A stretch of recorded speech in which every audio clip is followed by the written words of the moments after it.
Grinders, Dean here. Apologies a few minutes late. This was my bad. Yes, the chalk hit. Tech issue on my side.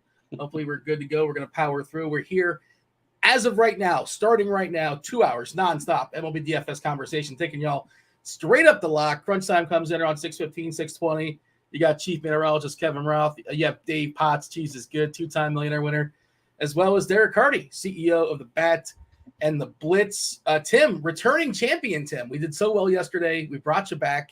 Returning champion. Welcome back to the show. It's Tasteful Tides. Happy Friday. Yeah, happy Friday, Dean. Glad to be back on. We have a I think, a way better slate today than we did yesterday. Yesterday was pretty, I don't know, like pretty standard. You know, like the chalk skewball hit very hard, which was a good thing for me. I had a pretty good night. I had a pretty good night in MLB and in Showdown. How did you do in Showdown? Did you play Showdown? I did. By the way, shout out to you. Yeah, it wasn't the best slate in the world yesterday, but you still brought the energy. The people appreciated that for sure. But Showdown, I think I lost a little bit because the nonsense touchdown. I didn't mess with the running backs for the Giants. The guy got a Weasley 5-yard touchdown from the goal line, and that was the bailout. I saw that was a really heavy chalk build as well. The Millionaire Maker. I don't play that contest, but I do play, the single entry stuff and things like that. And I went out of my way to not play the running backs for the Giants, and otherwise they were terrible, right? Breida is the guy, right? Who stuck in. Yep. Yeah, Debo smashed, not surprisingly. Like, it was fairly easy build. Did you make that build by chance? I mean, I'm curious what that paid off for. I didn't. I was a 2v2 from that, like, 100-person chop up top in the Millie. They had Breida, Kittle. Oh, and I don't remember who my 2v2 was, but I still won 3x, which was okay. And then I got 3x in MLB, so it was a pretty good night for me. But yeah, it was definitely a horrible football game from a viewing standpoint for sure. Yeah, hopefully we get some better games this weekend. Monday night, by the way, just Monday night again. I'm not sure how we're going to handle it, but we do have another scheduled doubleheader. Not many times for the season. Do you like those? I like it.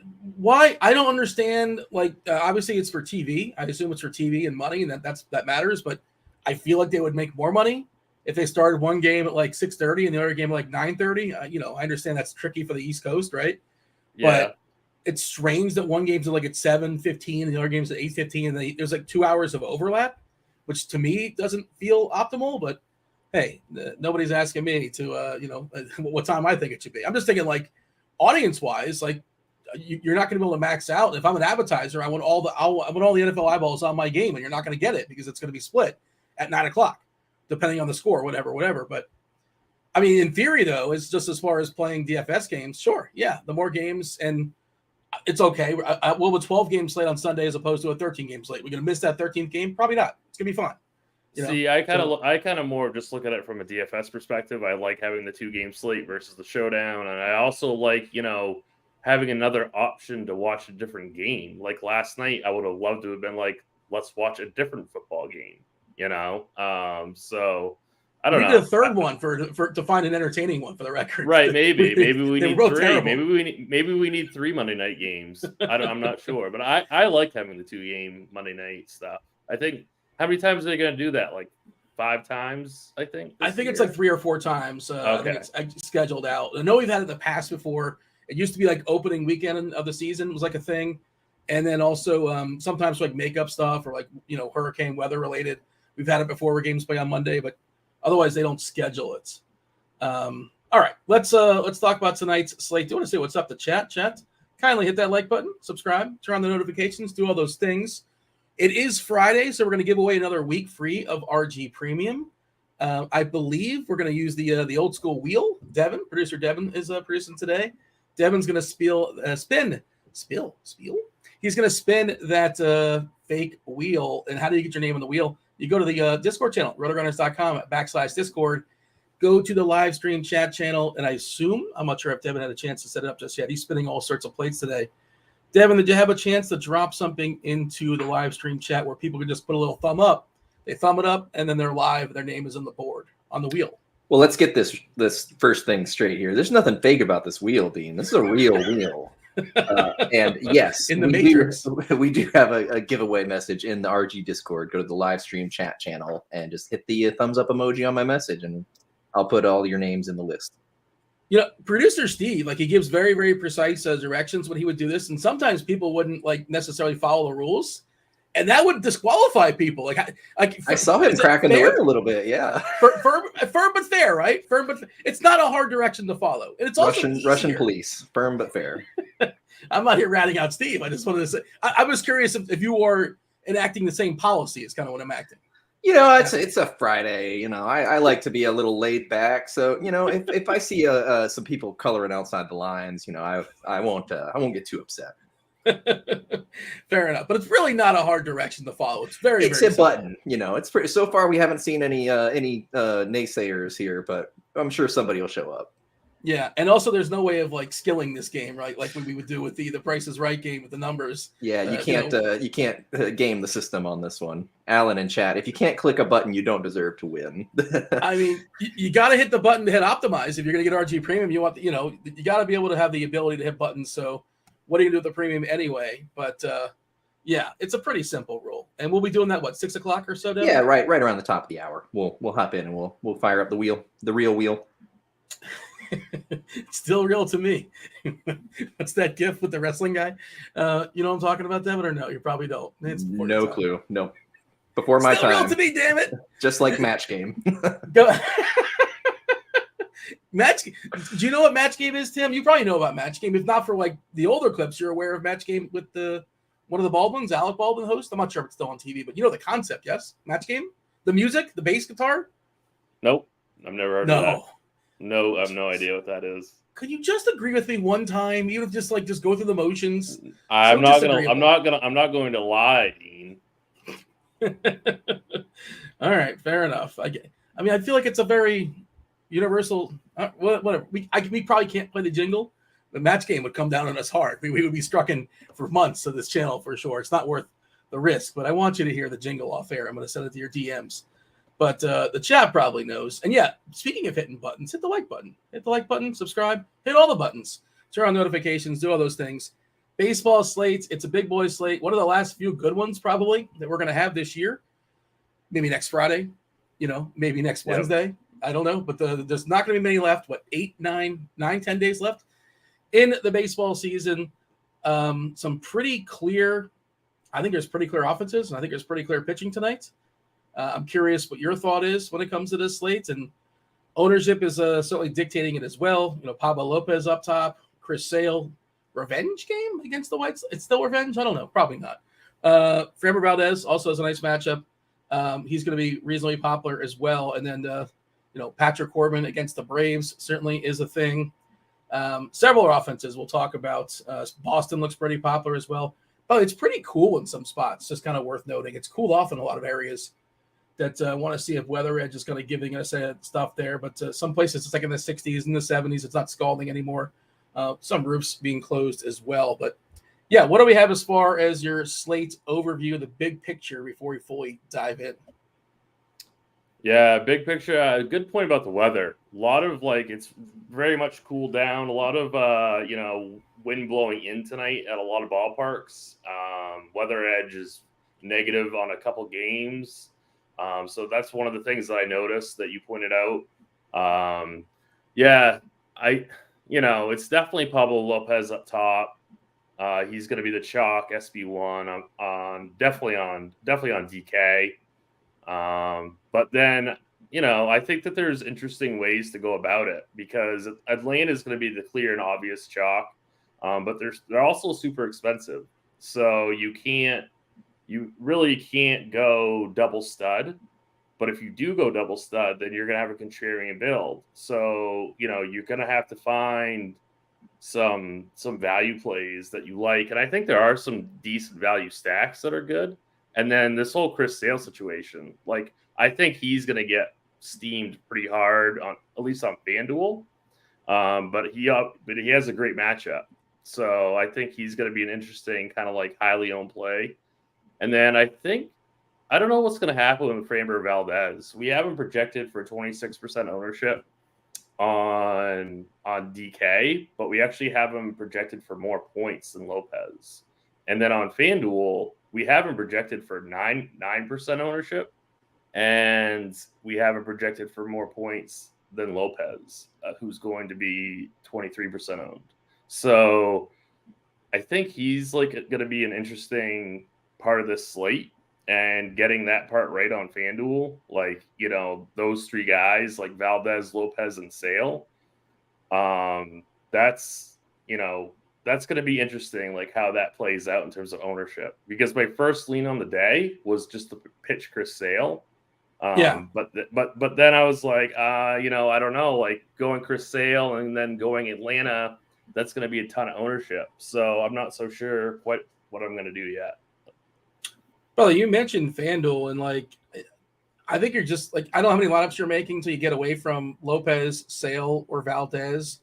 I guess the cheapie would be Waldachuk, or there's a person named Sawyer Gibson Long, who's struck out a lot of people so far in the minors, and we're not sure what he's going to be, but he's an interesting tournament dart. But I feel like in FanDuel, your main lineups, or I don't know, your cash game lineups, single entry is probably going to be one of Lopez, Sale, or Valdez. Would you agree with that? And Sale, you kind of hinted at it. He's 2K less than both those guys, Lopez and Valdez. So he'll probably, like you said, surprising that he's only 15% and 22 is going to Lopez when you consider the salaries, and that may adjust.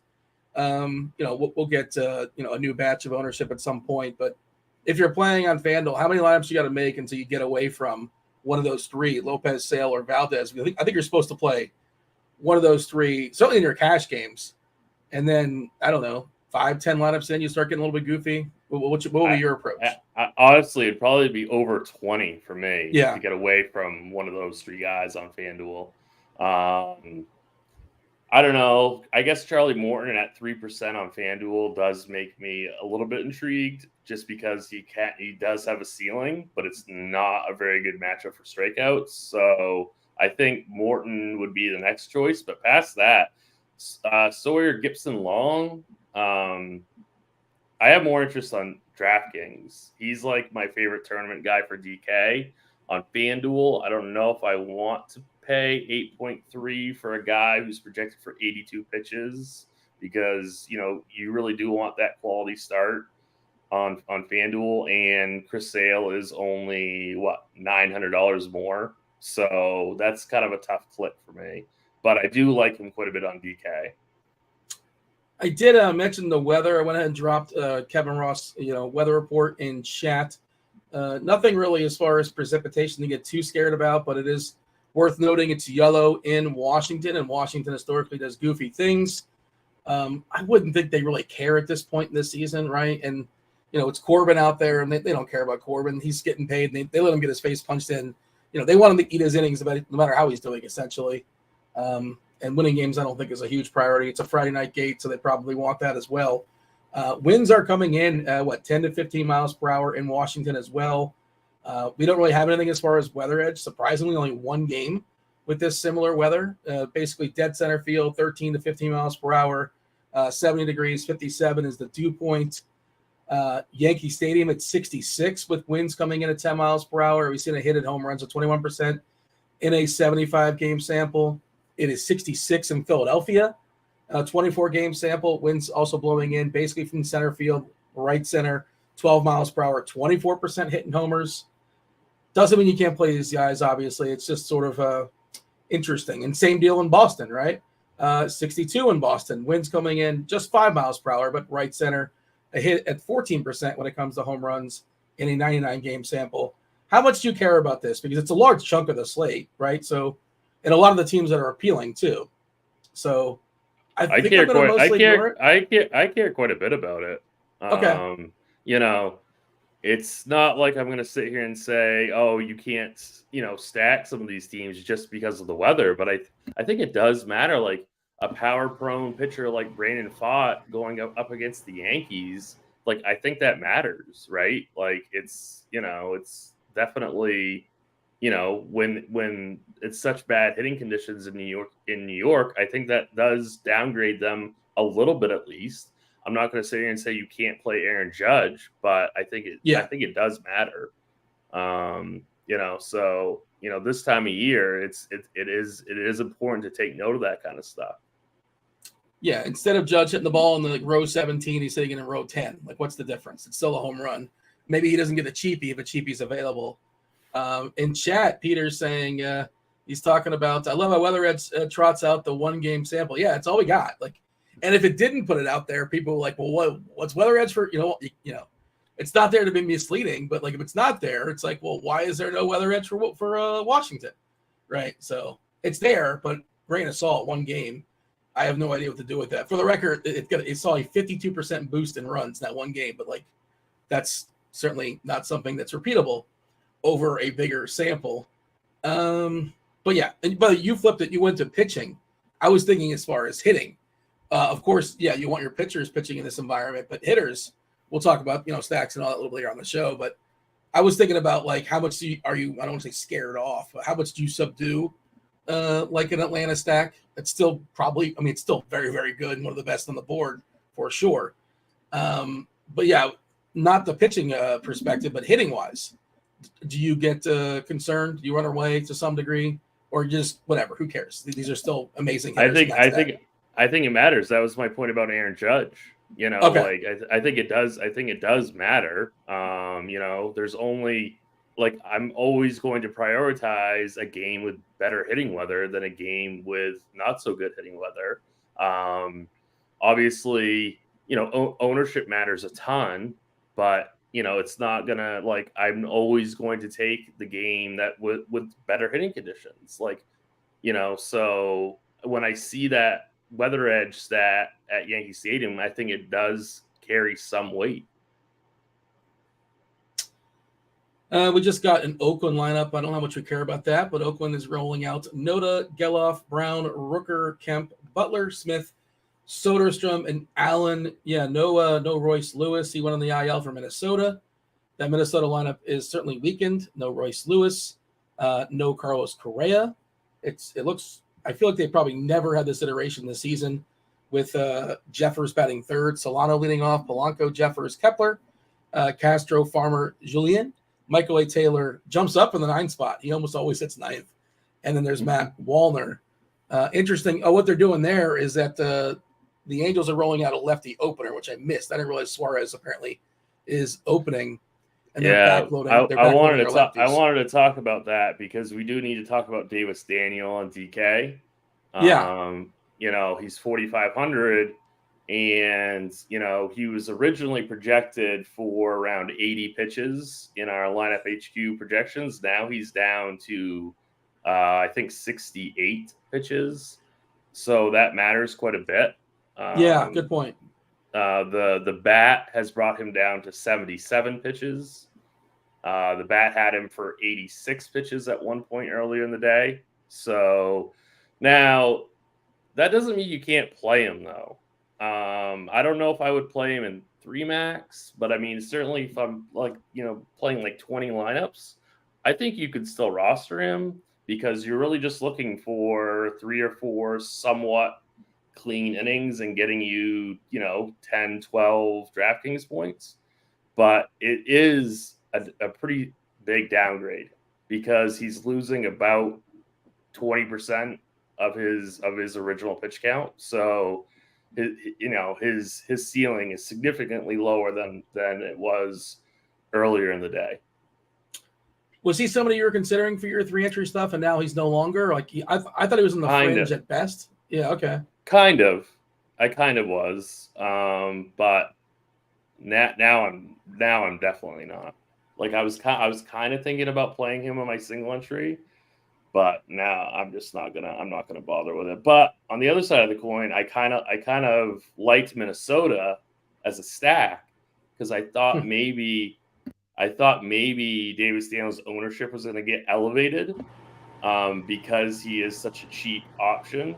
But now I don't think he's going to get much ownership at all because I think this downgrade is going to bring his projection down enough where people aren't going to roster him. Is Minnesota the stack people are going to go to kind of salary save or it's like the 3-man because it's cheap and it's not like Davis Daniels good, right? The most appealing thing about him is that he's cheap We expected him to throw like 80 pitches or so, and he's facing Minnesota. Minnesota will give you some strikeouts. But it wasn't because we think like Davis Daniels is a special pitcher. It was just the salary and what he kind of opens up.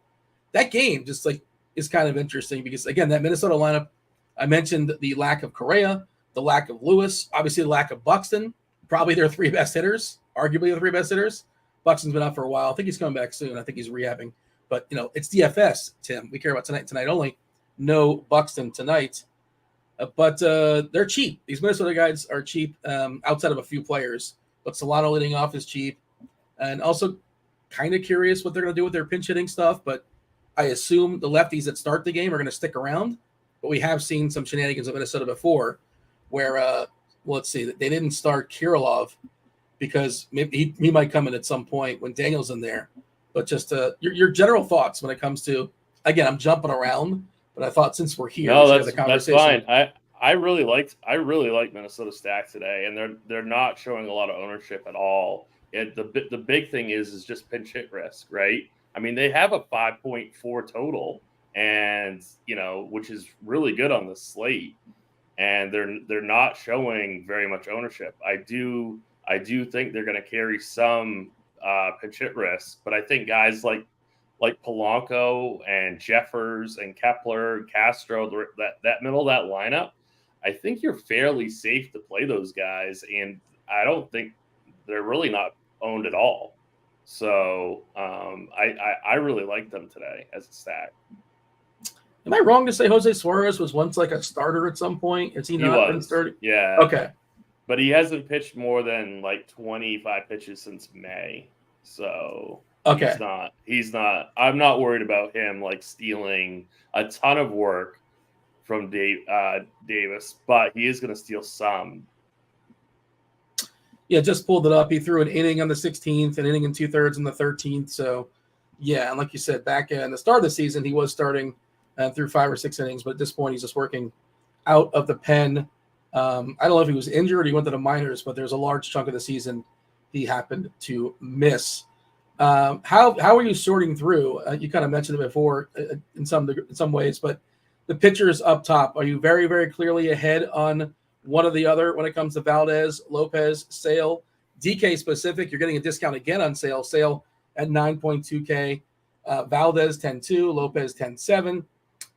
Sale, pitch count concerns, possibly, maybe. I knew he was super efficient last game, which I think led him to go, 6 or 7? You can't assume the efficiency, but certainly there's a chance, and he's facing the White Sox, and the White Sox are not necessarily a good team. How many lefties are they starting against them? Because I know Benintendi wasn't starting. Do they bench them all? They typically do whenever you face Sale. Yeah, it's a slew of righties. It's all righties. Your thoughts as far as this matchup for Sale against the White Sox? And, when you consider salary, is he your favorite? I don't know if he's quite my favorite, but he's definitely right up there. I don't know if I have him ranked number 1, but he's very, very close. Very, very great matchup. This White Sox team strikes out heavily. I mean, looking at plate IQ, like Moncada, Robert, Thompson, all these guys are like really, really high strikeout guys. And low walks. What's that? Low walks too. Right. So yeah, I mean, Chris Sale is definitely firmly in play in any format on either site. I'm just worried about his ownership on FanDuel. I think he might get really, really steamed on FanDuel, but that's the only reason not to play him. I think he could absolutely crush in this matchup, even though we only have him projected for 86 pitches. I think that price is, kind of baked into that pitch count. So I think he's obviously a very strong play. I made a shell lineup with the double barrel pitcher. 2 of the 3 we'll be talking about up top with the Sale, Lopez, and Valdez. I'm not sure if that's the route you're considering. I do think it drops off fairly. I don't want to say significantly. Maybe I want to say that significantly. You tell me. After Lopez, Valdez, Sale, I'm looking at our consensus rankings, and then we go to Cole Reagans, who certainly has seen his upside games for sure. So he's certainly in play, but the matchup is not spectacular for him today. I'm curious to get your thoughts on that. But then Sawyer, Gibson, Long, a person I just became aware of their existence today. Really? The vet. Well, I think he threw a start on a slate I didn't play or something. Did he play on the weekend or something? I think I missed that slate. He's had 2 starts. Well, maybe did he play once in the afternoon? Why am I? Maybe I forgot the one time it happened. I don't recall. But I'm like, this guy, okay, he looks pretty interesting. And then the Ks are legit and the minors. And I don't know if he was like a huge prospect. I should have like figured that out. But I was just looking at what he's done so far. What do you have on Sawyer, Gibson, Long? I mean, he's had 2 really like pretty easy matchups, and he's done quite well in both of them. And then he gets another amazing matchup today, and he's 7,700 on DK, and he doesn't. I don't think he's going to have quite an amazing leash. Like we have him projected for 82 pitches, but like I think that's completely fine. And we need to get to some bats on this slate, right? We keep talking about Lopez, Sale, Valdez, but yet we're forgetting all these premium bats that we need to play. So I'm out on the $4,500, Davis Daniel. So I don't really want to play Cole Reagans in this spot against Houston, even though Reagans has been amazing. I just think it's a really bad spot for him. So it kind of leads me to Sawyer, Gibson, Long, and I also really like. I think Ken Walden also. By the way, just pulled it up as far as Sawyer, Gibson, Long. He's 25, so kind of on the fringe of being like that prospect age. I guess to start the season, he was a 29th ranked prospect in Detroit's system. And I saw an updated list that is pulled up according to MLB, and he is 19th for Detroit. So, yeah, he's not like a big prospect in the organization. Doesn't mean he can't get the job done. And I know his Ks have been real so far, or they've been happening at least. Just kind of worth noting that I guess that's why I've never heard of him, because I'm typically I usually know your existence here if you're in the top 100, but I've never, I'm just justifying, Tim, why I never heard of this dude, because I'm just like, Sawyer, yeah, Gibson, Brown. He's not a big prospect, but I mean, I don't think you really need to be against Oakland. So that is a good point. We see a friend of the show, Eric, in chats saying, I care. I mean, if I took my shots at Oakland earlier in the show, hit the over. If it was a half, of course, the over is going to smash every single time. I will take my shots at Oakland, the organization that is. But he was very upset that I took a shot at Oakland because I don't care about their lineup. But I guess we should acknowledge it. I'm not playing the Athletics today. If they have to put up a big score today, good for them. Good for whoever stacks them. And I'm just going to take a big old L. Speaking of the chat, your boy Broccoli Boy is in chat. Shout out Broccoli Boy. Your real life friend, right? You have a real life friend? Real life friend. That's true. Yep. Do you call him Broccoli Boy or Brock? Or is it just nope. Is that just his internet name, and that's that? That's just his internet name. You go to festivities with him? I do. Yep. I've been to many festivities with Broccoli. We got to get him on one of these shows one of these days. When if there's like a 3-gamer next week and we're doing a show, we're bringing on Broccoli Boy. It's happening. He would do it. He would do it. Got to get the dirt on Tim. Surely he can, point at least to one event that the two of you had fun together. At least you had fun too. He probably can recall. Yeah, he knows all the stories. That's where we got to go. I'm gonna slide in the Broccoli Boys DMs post show. All right, so Charlie Morton is a fine pitcher at throwing baseballs, but I don't think I'm getting there when you consider his price. And Washington's not great, but they're pretty contact heavy. Are you considering Charlie Morton? How many lineups you going to make? I'm just kind of running through the rest of the pitchers. He is getting 9% ownership. I would play Reagans before him and just kind of hope that Reagans just keeps it going, right? I know the matchup's tough, but I don't think I'm playing Morton, because if I'm paying that 9.9 to Morton, I'm just going to get one of Sale, Lopez, and Valdez, and that's that. Yeah, I think Morton would only be in like a 20 max setting. Maybe I would just match the field at 10% because I think the matchup is okay enough. And Morton has flashed a ceiling. He can win you the slate. I'm just not crazy about it because that price is pretty high and it's not a good matchup for strikeouts. So, like Mr. Richard has a question in chat saying he's getting roughly He's thinking about being underweight on Pablo Lopez at 41%. Who would be the pivot? My initial thought is low own Charlie Morton for 800 less. My initial thought would be flip flopping to Valdez for $500 less.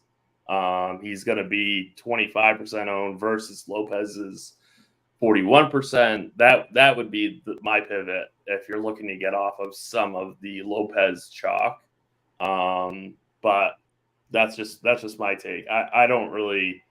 I'd rather just find the 300 for Valdez over Charlie Morton. Plus, the other thing is Charlie Morton can get really, really wild. Like his control could just go completely, right off a cliff. So I'd rather get to more Valdez than Morton. Morton 11.4% walks in the season. That's a little bit too high. The K's are still really good for. He does have a ceiling. There's no question. It's just I don't know. We got a new batch of ownership, by the way. It just came through. Give it a refresh. I think you were talking about Sale getting up and over Valdez. That you were kind of suspecting that was going to happen. That did happen. Lopez at 40% strong on DK still. Sale at 28%. Valdez at 26%. I guess we should talk about Ken Waldachuk at 16%. Salary saver there. Good ballpark. He's pitching in Oakland, 7.1K. Brandon Pfaadt.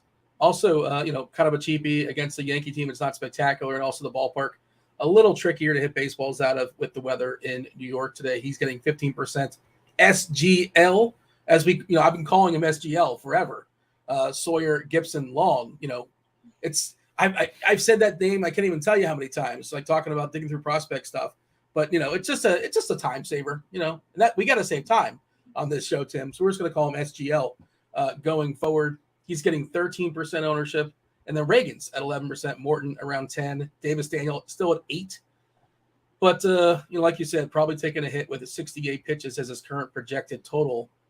Is there much else Bieber's coming back? Shout out to Bieber. Shout out to my dynasty team. I know, Tim, you want to talk about my dynasty team. We are currently in first place.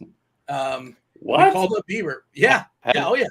How did you manage that? Who are you playing against? Everybody. It's against like 10 or 11 other people or so. It's a rotisserie style, and I'm fending everybody off. My team is spectacular. It's kind of old, though. We got to get the job done now. We don't have a lot of youth. You know how Dynasty works, right, Tim? I know you're a big fan of season-long talk. How do you feel about Dynasty talk? Well, I do know that Bieber is going to be held to around 80 pitches tonight. So I think that takes him off the board for DFS purposes. Yeah. Oh, yeah. Definitely not playing him with DFS. Yeah, he's too expensive for that few pitches. Yeah. Michael's saying I better tank next year for picks. Yeah. I traded some of my picks away. It's a whole thing. We try to get some stolen bases. It's a whole, it's a different skill set to win in Dynasty, but I think we're doing it. I think we're doing it this year, Tim. I'll let you know. I'm sure you're going to ask. You're shy about asking, but I'll give you the update and to see if we take it home. We're currently up by 2 or 3 points on the second place team, rotisserie style. You'll be waiting in anticipation for sure. But yeah, no chance we're playing Bieber. They're asking full price, and he's not going to throw a full allotment of pitches. Taiwan Walker, no chance. No Yarrow, no chance. Manaya, he's cheap and he's starting, so like theoretically he can if he's doing okay, they'll let him stick around. But I'm not doing that. Toussaint, Luke Weaver is playing for his third or fourth team this season. Generally a bad sign. Generally a cautious sign. Not big on ERA talk, but do you know what Luke Weaver's ERA is this season? I'm sure it's quite high. It's 114 innings, so it's not even like a crazy it's only 20 innings. So of course it's going to be high, but in 114 innings, his ERA is 6.77, which seems like a lot. That is because it is. That's a lot. It's pretty high. That is very high. But it's a revenge game, sort of. Is he vengeful with Arizona? Arizona had every right to say this guy's terrible. Let's get him out of here. You just looked at the ERA. But there are a lot of pitchers on the slate that I like better than Luke Weaver and his projected 76 pitches. So there are quite a few guys that I'd prefer playing over him. Yeah, well, that would be everybody, right? Pretty much. Who would you play? Let's go inversely. Who would you play before? You would play Touki Toussaint or Luke Weaver. Who would you play amongst those two? Oh, definitely Tukey. Yeah. But what did you have as far as Waldichuk? I kind of threw it out there and just kind of See, the bat absolutely loves Waldichuk. I mean, the bat has Waldichuk as its SB4 overall, for raw points. So they have Lopez, Sale, Valdez, Waldichuk. That's obviously really, really strong. I think Waldichuk is fine. Our projections don't have him that high. I lean more towards our projections. I still like SGL better. I probably even like Cole Reagan's a little bit better than Waldichuk, but I think he's fine. I think he could definitely be part of the pool. But yeah, the bat's going to give you a ton of Waldichuk tonight if you're using their projection system. Which is not surprising, right? Because the ballpark matters there for the bat, although the ballpark does suppress strikeouts a little bit there in Oakland with all that foul territory. And Detroit is just, an awful, I shouldn't say awful, but not spectacular lineup. I'm looking at our consensus rankings where we have Waldichuk is myself and Dave Potts. We both ranked him in our top 8 on the fringe. Lopez, Valdez 1, 2, then Sale, then Reagan's, then SGL. Everybody knows who that is. Charlie Morton, Davis, Daniel. I wanted to add an S to that, but it's just singular. And Brandon Fott is next, then Waldichuk, and then a little bit of love for Dane Dunning. Do you have a little bit of love for Dane Dunning? He's throwing pitches. He's throwing baseballs, but whatever. I'm not making enough lineups to get to Dane Dunning, and I will just play Reagan's instead. Is that your thought as well? Dunning, anything? No, I don't really have any interest in Dunning. I do have some interest in Seattle bats. Like guys like Teoscar are pretty cheap on FanDuel, but I don't have any interest in Dunning as a pitcher. Brian's asking any Dean Kramer love, and this is of course where I say, hey, I spent a bunch of my fab on Dean Kramer this for my dynasty team. I'm not going to roll him out because we're trying to catch up for strikeouts. We're 1 point away to get all the maximum number of points for strikeouts, and the people care about this for sure. But Dean Kramer, not on my DFS lineups, but already a pretty low strikeout pitcher going up against an incredibly high contact Cleveland team. He's not priced low enough for me. I have absolutely no interest in Dean Kramer. I would be very surprised if he's an optimal pitcher this evening. My Parabay says the Tigers are going to shove Waldo Freebucks is what he's saying. Oh, yeah. You see what he did there? Yeah, that's pretty good. That is wrong. According, well, you know what? You can tell DerekCarty to his face, through the interwebs and all that kind of stuff, that he's wrong because he's going to be on in about a half hour or so. Should mention again, if you weren't aware, we're giving away a week free of RG Premium. And as always, should mention it's not just for baseball. It's for all the sports: football, baseball, basketball, college football, CSGO, LOL, PGA, whatever's in session, everything with the exception of NASCAR. You get the bells, the whistles, the optimizer, the videos, the articles, the whole deal. You get everything. And how do you win yourself a week free of that? You go to the Discord channel, RotoGrinders.com/Discord. Jump into the live stream chat channel. Producer Devin was kind enough to put a comment there. Just put a thumb on the comment, under the comment, thumb it up. And then what happens is he's going to take that thumb and translate it into your name and throw it on a very, very real wheel that will be spun in about 15 minutes. Devin's going to join the show. And if your name pops up on the wheel, now sometimes you give away 2. I'm no pressure here, Devin. Is it 1 or is it 2? Is it just 1 or 2? How many are we giving away today? Dos. 2 winners. 1 week each. Also, I'm laughing because you made it sound like I'm like translating their thumbs into a name, like it's a hieroglyphic or something. I was very confused by that explanation. Yeah. Is that not how that works? I don't know. That's what I was told. There's no translating going on. No. Okay, I thought there's a lot of work on the back end. You have to decipher the thumbs. It's a whole thing. But Dean, you must think I am like some wizard or something. Just like the magic that goes on behind the scenes. You're not. I thought you were the David Blaine. You didn't have enough Monster Energies today, Dean. Very clearly.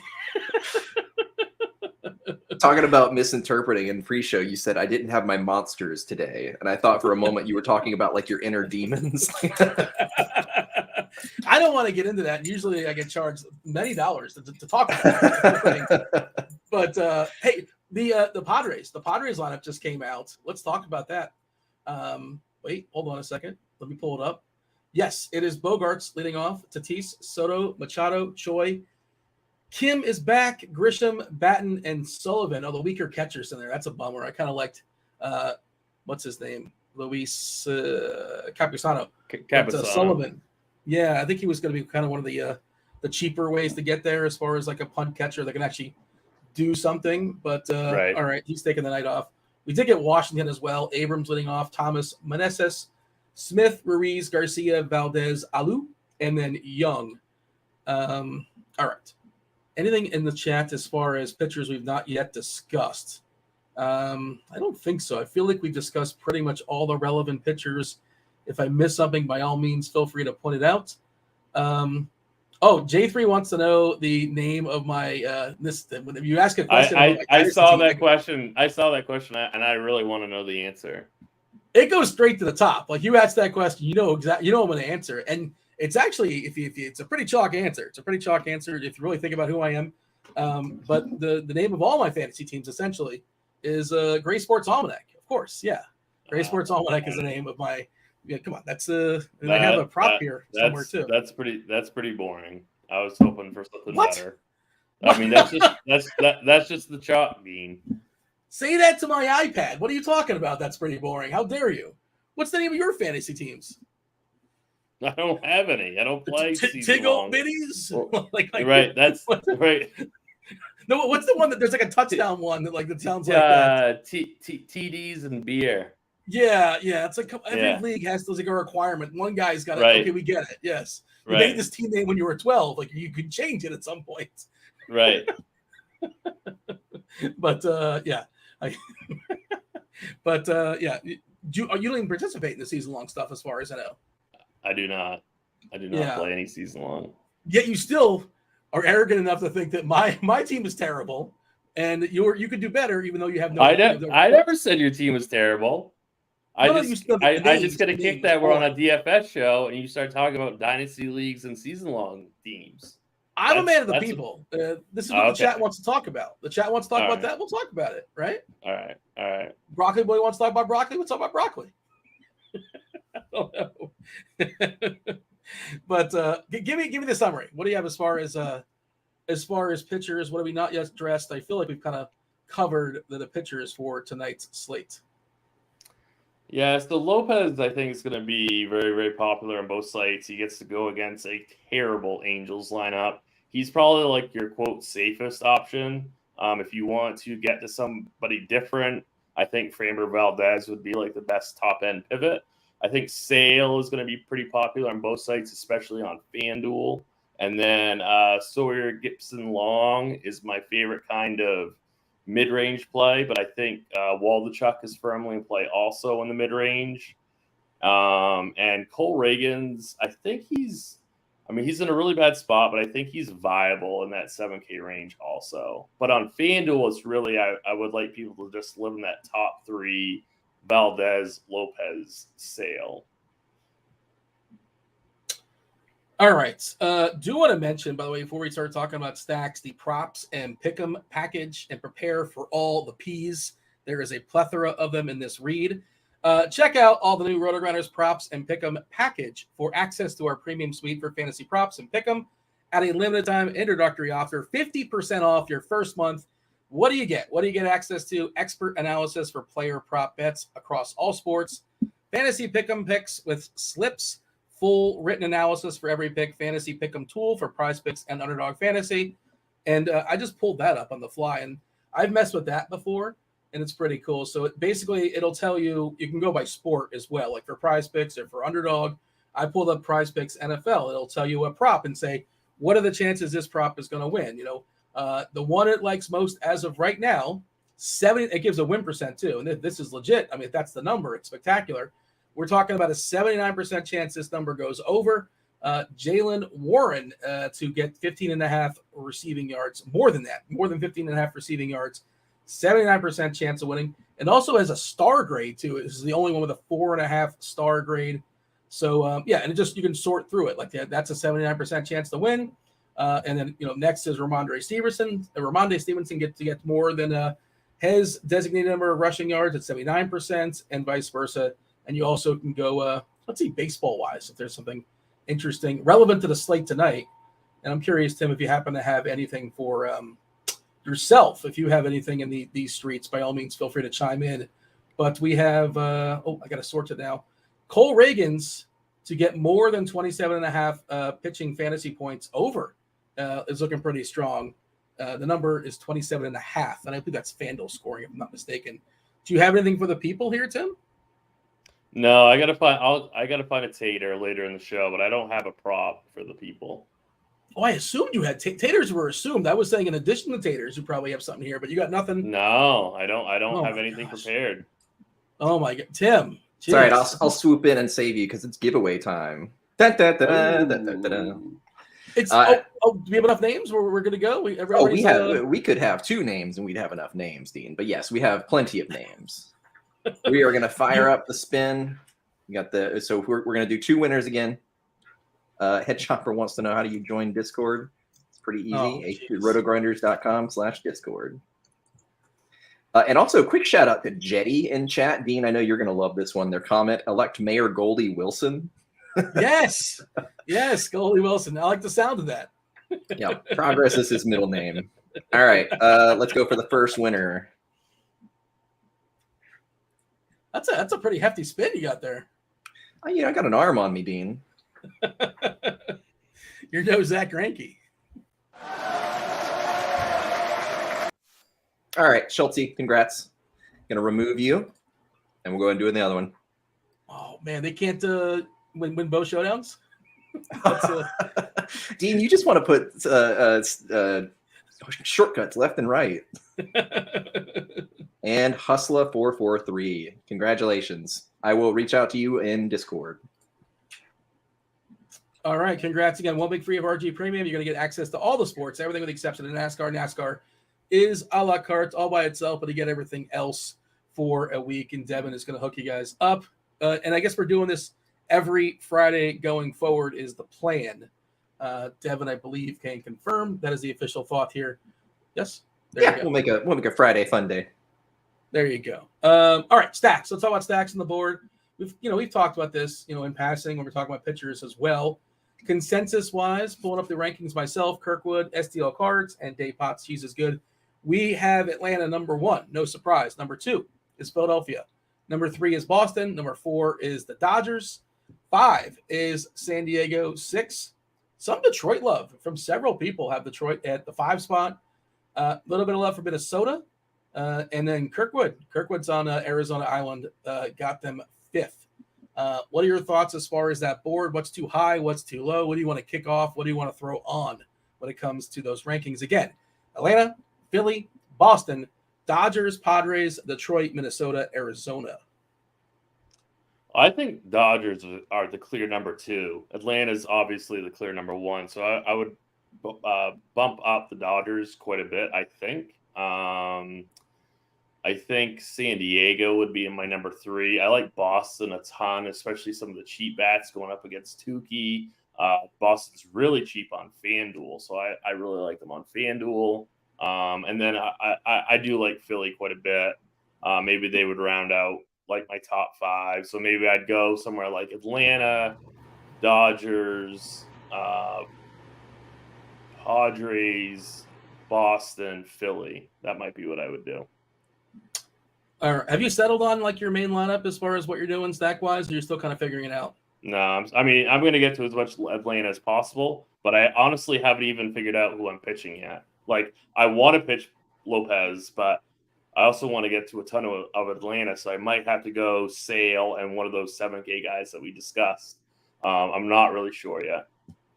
Is the pool of the combination going to be 2 of Lopez, Valdez, Sale? But it's not going to be. I'm not going to be able to double pay up. Yeah. So it's either going to be like Lopez, Waldichuk, or Lopez, Gibson Long, or maybe like Sale, and one of those 7K guys. I'm really not sure yet, because I was only able to play 3 Atlanta bats last night, but I really want to get to even more of them tonight. So it's gonna be hard though to do that and play Lopez. So it's tricky. Locked in for 9 against Washington. Corbin, we know his history of yielding power, especially the righties. And that bullpen is bottom 5 in the league as well. Pilar, I'm curious, just Atlanta as a general thought. Is Pilar on the board for you, or is he somebody like he's going to turn into Eddie Rosario, assuming the scenario calls for it, and maybe he's a no-go? He's probably the least interesting piece. Harris at least got moved up in a 7 spot, but he is left on left, but I think he's certainly playable, certainly in the stack as well. Interesting that Murphy is all the way down to 8. Started off this season really, really strong. I think he's still hitting the ball pretty hard. I've not looked at his last 30 days and stuff like that, but I still think he's interesting. What's your obviously you want Acuna, yeah, everybody does. There's no secret there. I'm definitely playing Acuna. I didn't play Albies last night, which crushed me.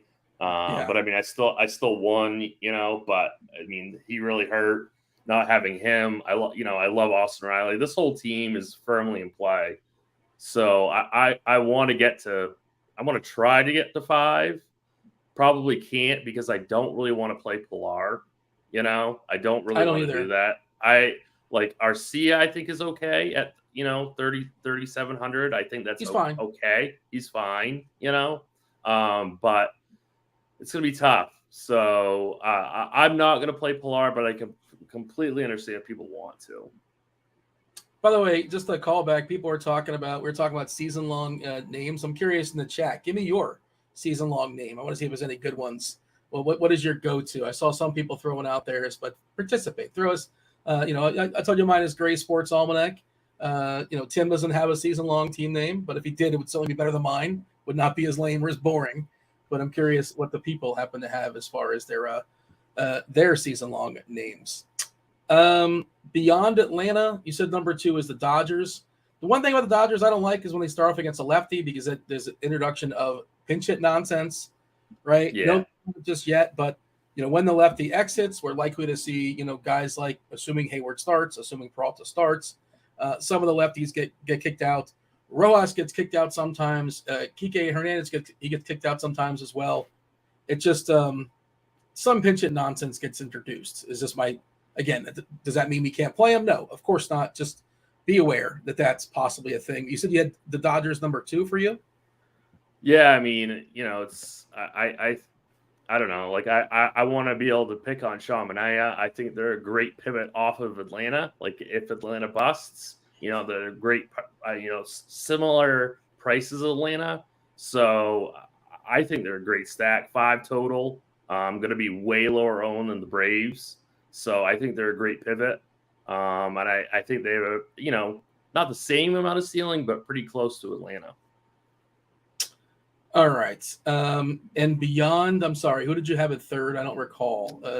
I think maybe Boston, but I like Boston quite a bit on FanDuel just because they're super, super cheap over on FanDuel. Position wise, they're going to go position by position in crunch time in a second, but Riley versus Devers. Is that just whichever stack you have, that kind of thing? That's a tough one, right? I mean, I think it's Riley, but I absolutely love Devers. Which makes me like Machado, by the way. Dakota Hudson's pretty terrible. Just sort of throwing it out there. And I think Machado is going to be ignored mostly. Yeah. I kind of like San Diego tonight, which is it's not something I like saying out loud, considering how gutless they've been this entire season. But and they have a pretty strong lineup in there today, and there's some cheapies as well. Like Grisham at least works. I was talking about my shell lineup. My shell lineup did have the catcher that's not in the lineup, Campusano, unfortunately. Brett Sullivan is catching. He is cheap, but not spectacular. St. Louis lineup just dropped. I don't know if you saw this earlier the day, but Arenado went on the IL, so this lineup is weakened. Newtbar leading off, Edmund Goldie, Mayor Goldie Wilson, Jordan Walker, Palacios, Herrera, Lucan Baker, good Lord, Jose Fermin, and Mason Wynn, the prospect. He's got some speed and a fabulous arm. That doesn't do anything for DFS, but people talk about Eloy. Not Eloy. What's it? Ellie for Cincinnati. Yeah. But I was watching some tape of Wynn's arm at shortstop. It's spectacular. But man, should we consider Waldrum? Or I didn't really think about him much, but this St. Louis team it's really rough what they're rolling out these days with Arenado now hitting the IL. Also, no Contreras. It's Ivan Herrera. Not to kind of backtrack with he would be in my pool, I guess, if I'm making 150 teams, like maybe have a couple, but I'm not that high on him. I mean, you're right though, that St. Louis lineup is bad. Not a lot of Ks of Waldrum this year. 15% in a small sample, 29 innings. Swinging strike rate not great at 7.3%. Like he's not been very good.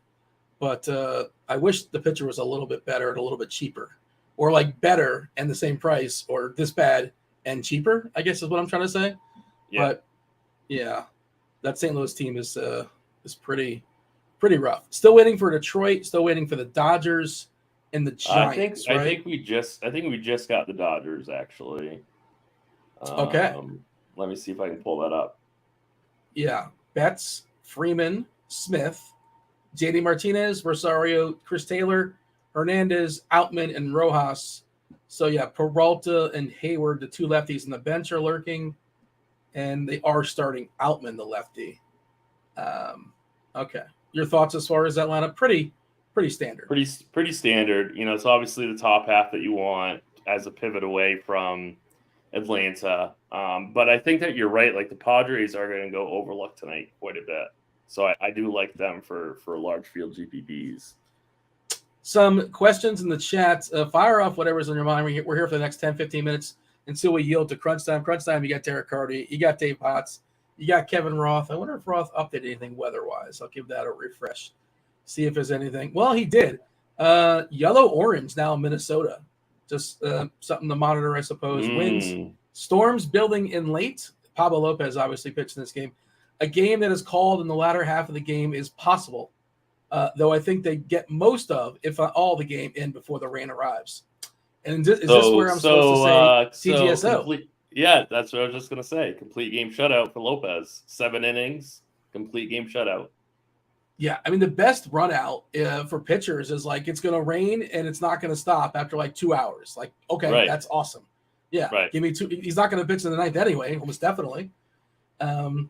So yeah, if that's the case, if like it's rain possibly 2 hours into the game, whatever it is, and Roth will speak to this, give more clarity when he jumps on. But to me, it seems like a positive for Lopez. Mm-hmm. I don't know, and I also feel like subconsciously the umpire like speeds the game up if they can, right? If 50-50 calls probably go the way of the pitcher if they know stuff is lurking and looming.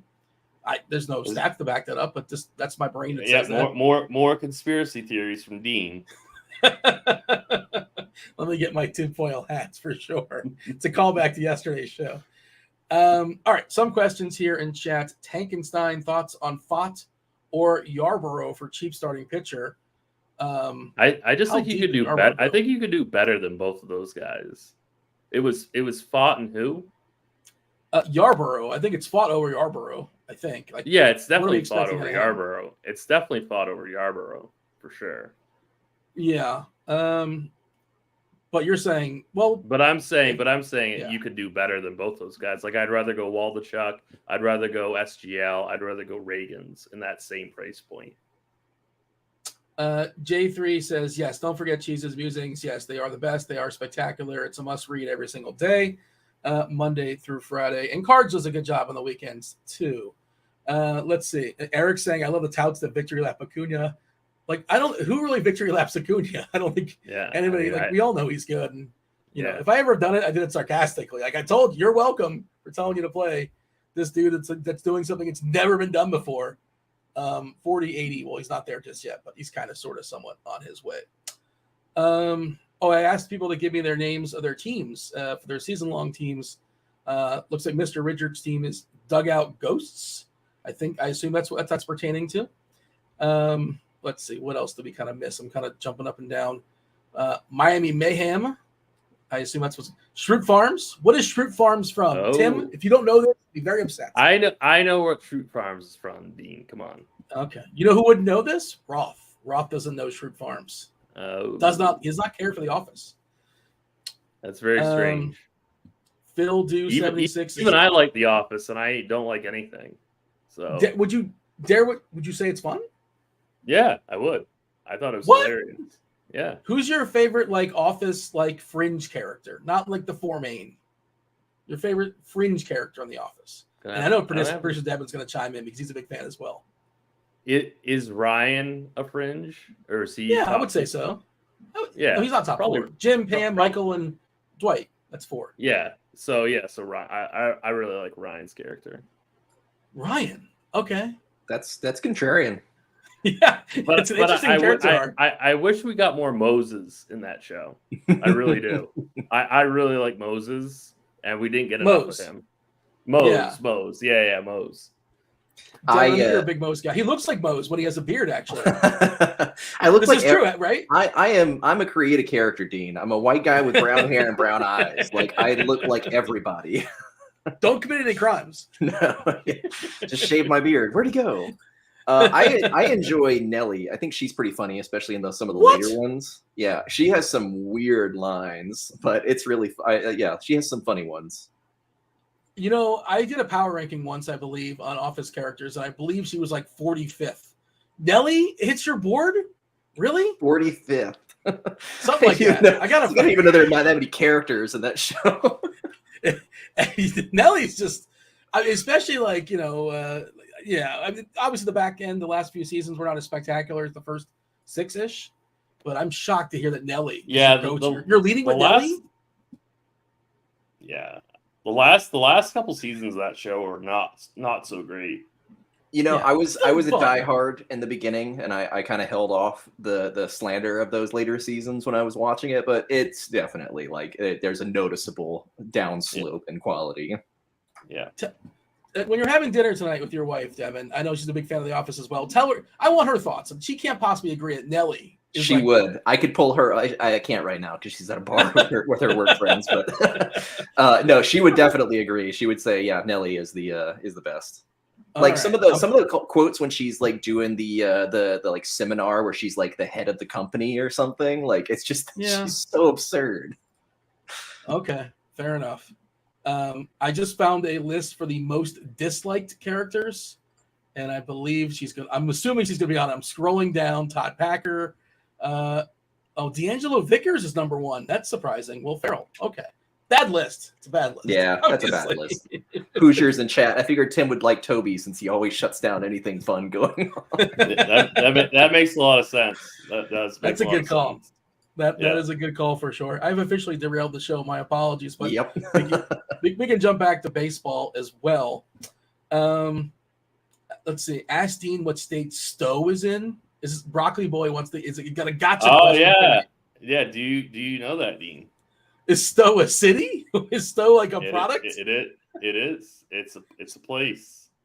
I mean, Maine seems like the obvious answer, but it's probably not because that's too obvious. What's your guess, Dean? I mean, Broccoli Boy is going to try to get me, so I'm going to say like it's in Connecticut. No. Maine. It's in Vermont. Oh, it's close. I game theoried that correctly. I just picked the wrong. I almost said useless state, but it was one of those states in New England nobody really talks about. I'm sure it's a fabulous state. Let's see. Do you have anything positive to say about Stowe? Is that where you made your fun memories? I love Stowe. I would live in Stowe all year round.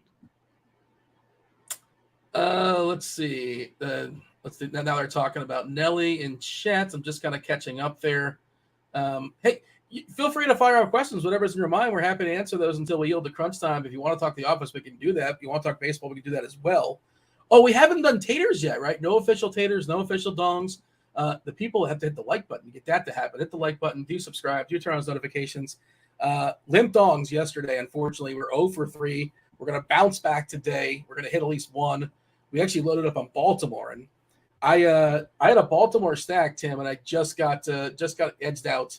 What's the word where you just missed the cut as far as getting like a min cash? Bubbled. I can't think of that. You bubbled. Yes. You bubbled. I couldn't think of bubbled for some reason. It was not coming to me. But yeah. So Rafael Devers is plus 475 on DraftKings. I like him quite a bit for a home run. It's a pretty good line. Yeah, I like that line for sure. That's an official tater. We're gonna drop the graphic and everything. That's my first. Yeah, that's my tater. Okay, yeah. To make it official, I think there it is. You got the graphic has to actually drop. I like to drop the dongs typically during the crunch time show, when like they sort of they kind of come to me organically, and nothing's really standing out just yet. I have some, but my thoughts have not been fully developed. And I don't want to I'm not going to pick Ronald Acuna because I'm not that guy. I'm not the guy that I told you Acuna.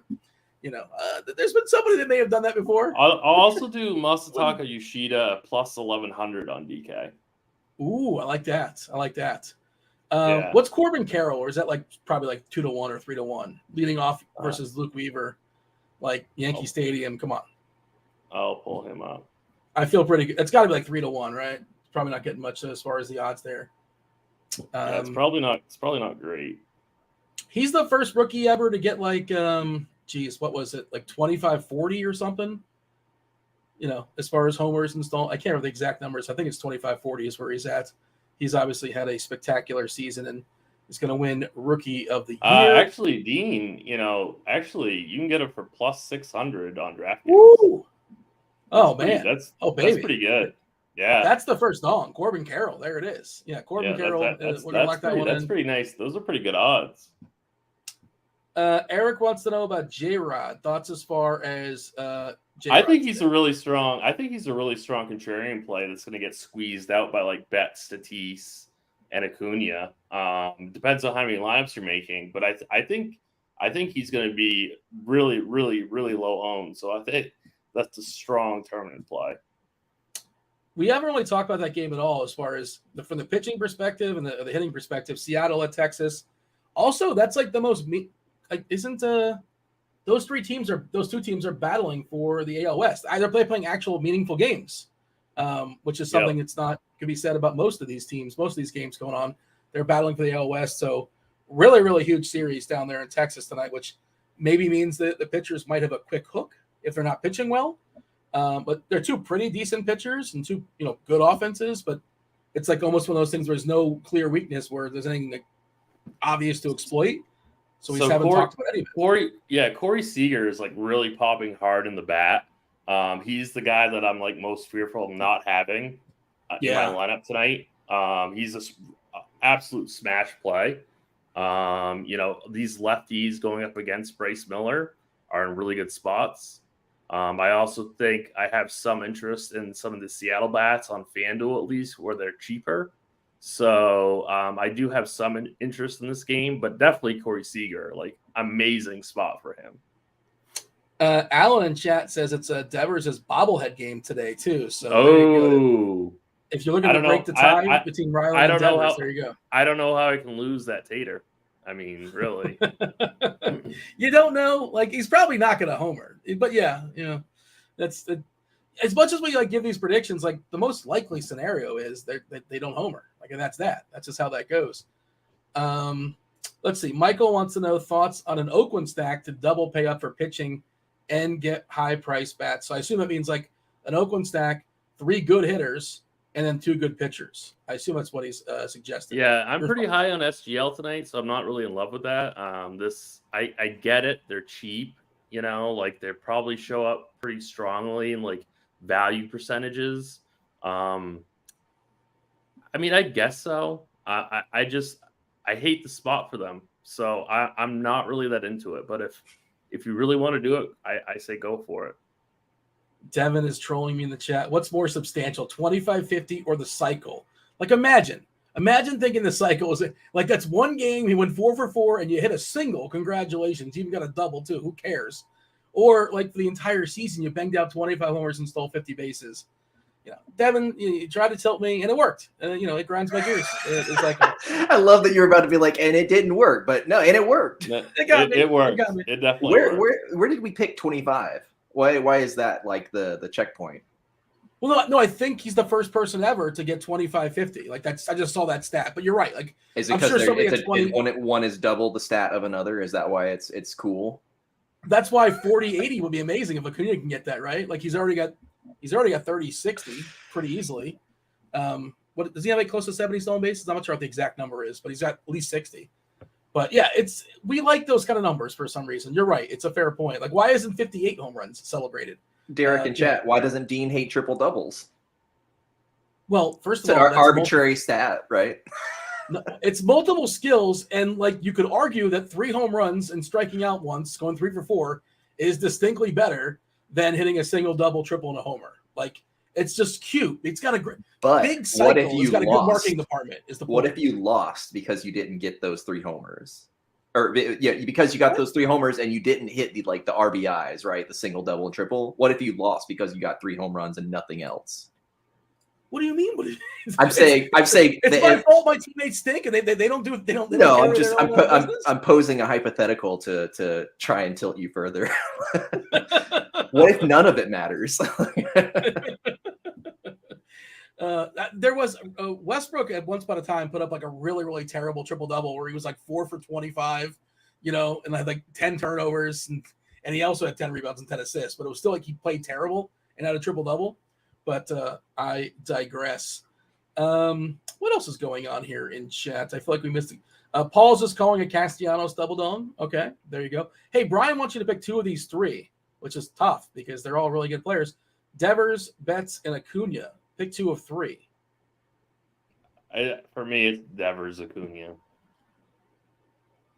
I mean, Acuna, and then one of the other 2. I mean, yeah, it's all so good. And the stolen bases aren't really that. Okay, so John's saying Acuna's at 39.68. Okay. I guess he's not going to get to 80 unless he really ramps it up. And like, it doesn't make sense when they're, they already are going to the playoffs. And worst thing in the world is he pulls something going in the second, trying to get some goofy record, which is not even a record. I guess he'd be the first person to have the 40-80 club. And is he first in the 30-60 club? I think he is. I think we talked about this on a different show. I think he is. All right.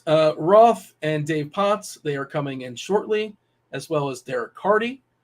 Crunch Time will be starting momentarily. Let's see. Oh, looks like I figured that cue would work. We got Dave Potts just finishing something up. Dave, what are we eating? What are we munching on? Is that beef jerky? Jelly beans. Jelly beans. Jelly beans. It's so good. Wait, are they all black? You buy the all black? No, the black ones are getting left out.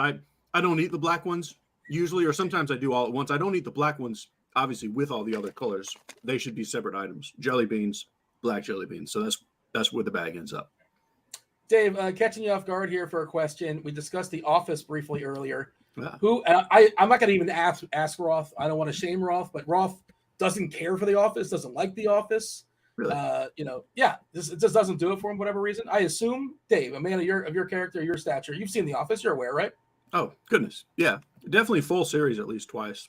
Probably most of them 3 times. Yeah. Your favorite your favorite non-top 4, like your, fringe Office character, however you want to phrase it.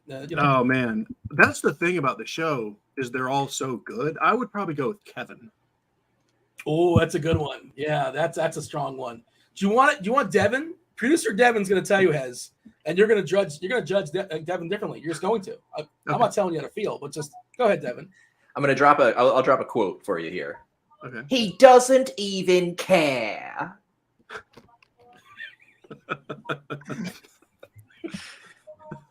How were you ready for that, Devin? How did you know it was going to prompt you? You had the quote and good to Oh go. no, Dean, I had that one ready earlier when you were asking me my favorite character. I was trying to think of a different one because that was like a second to the first one that I was trying to think of. But I can't even think of the character name. I can think of the actor. Nelly. Nor should you.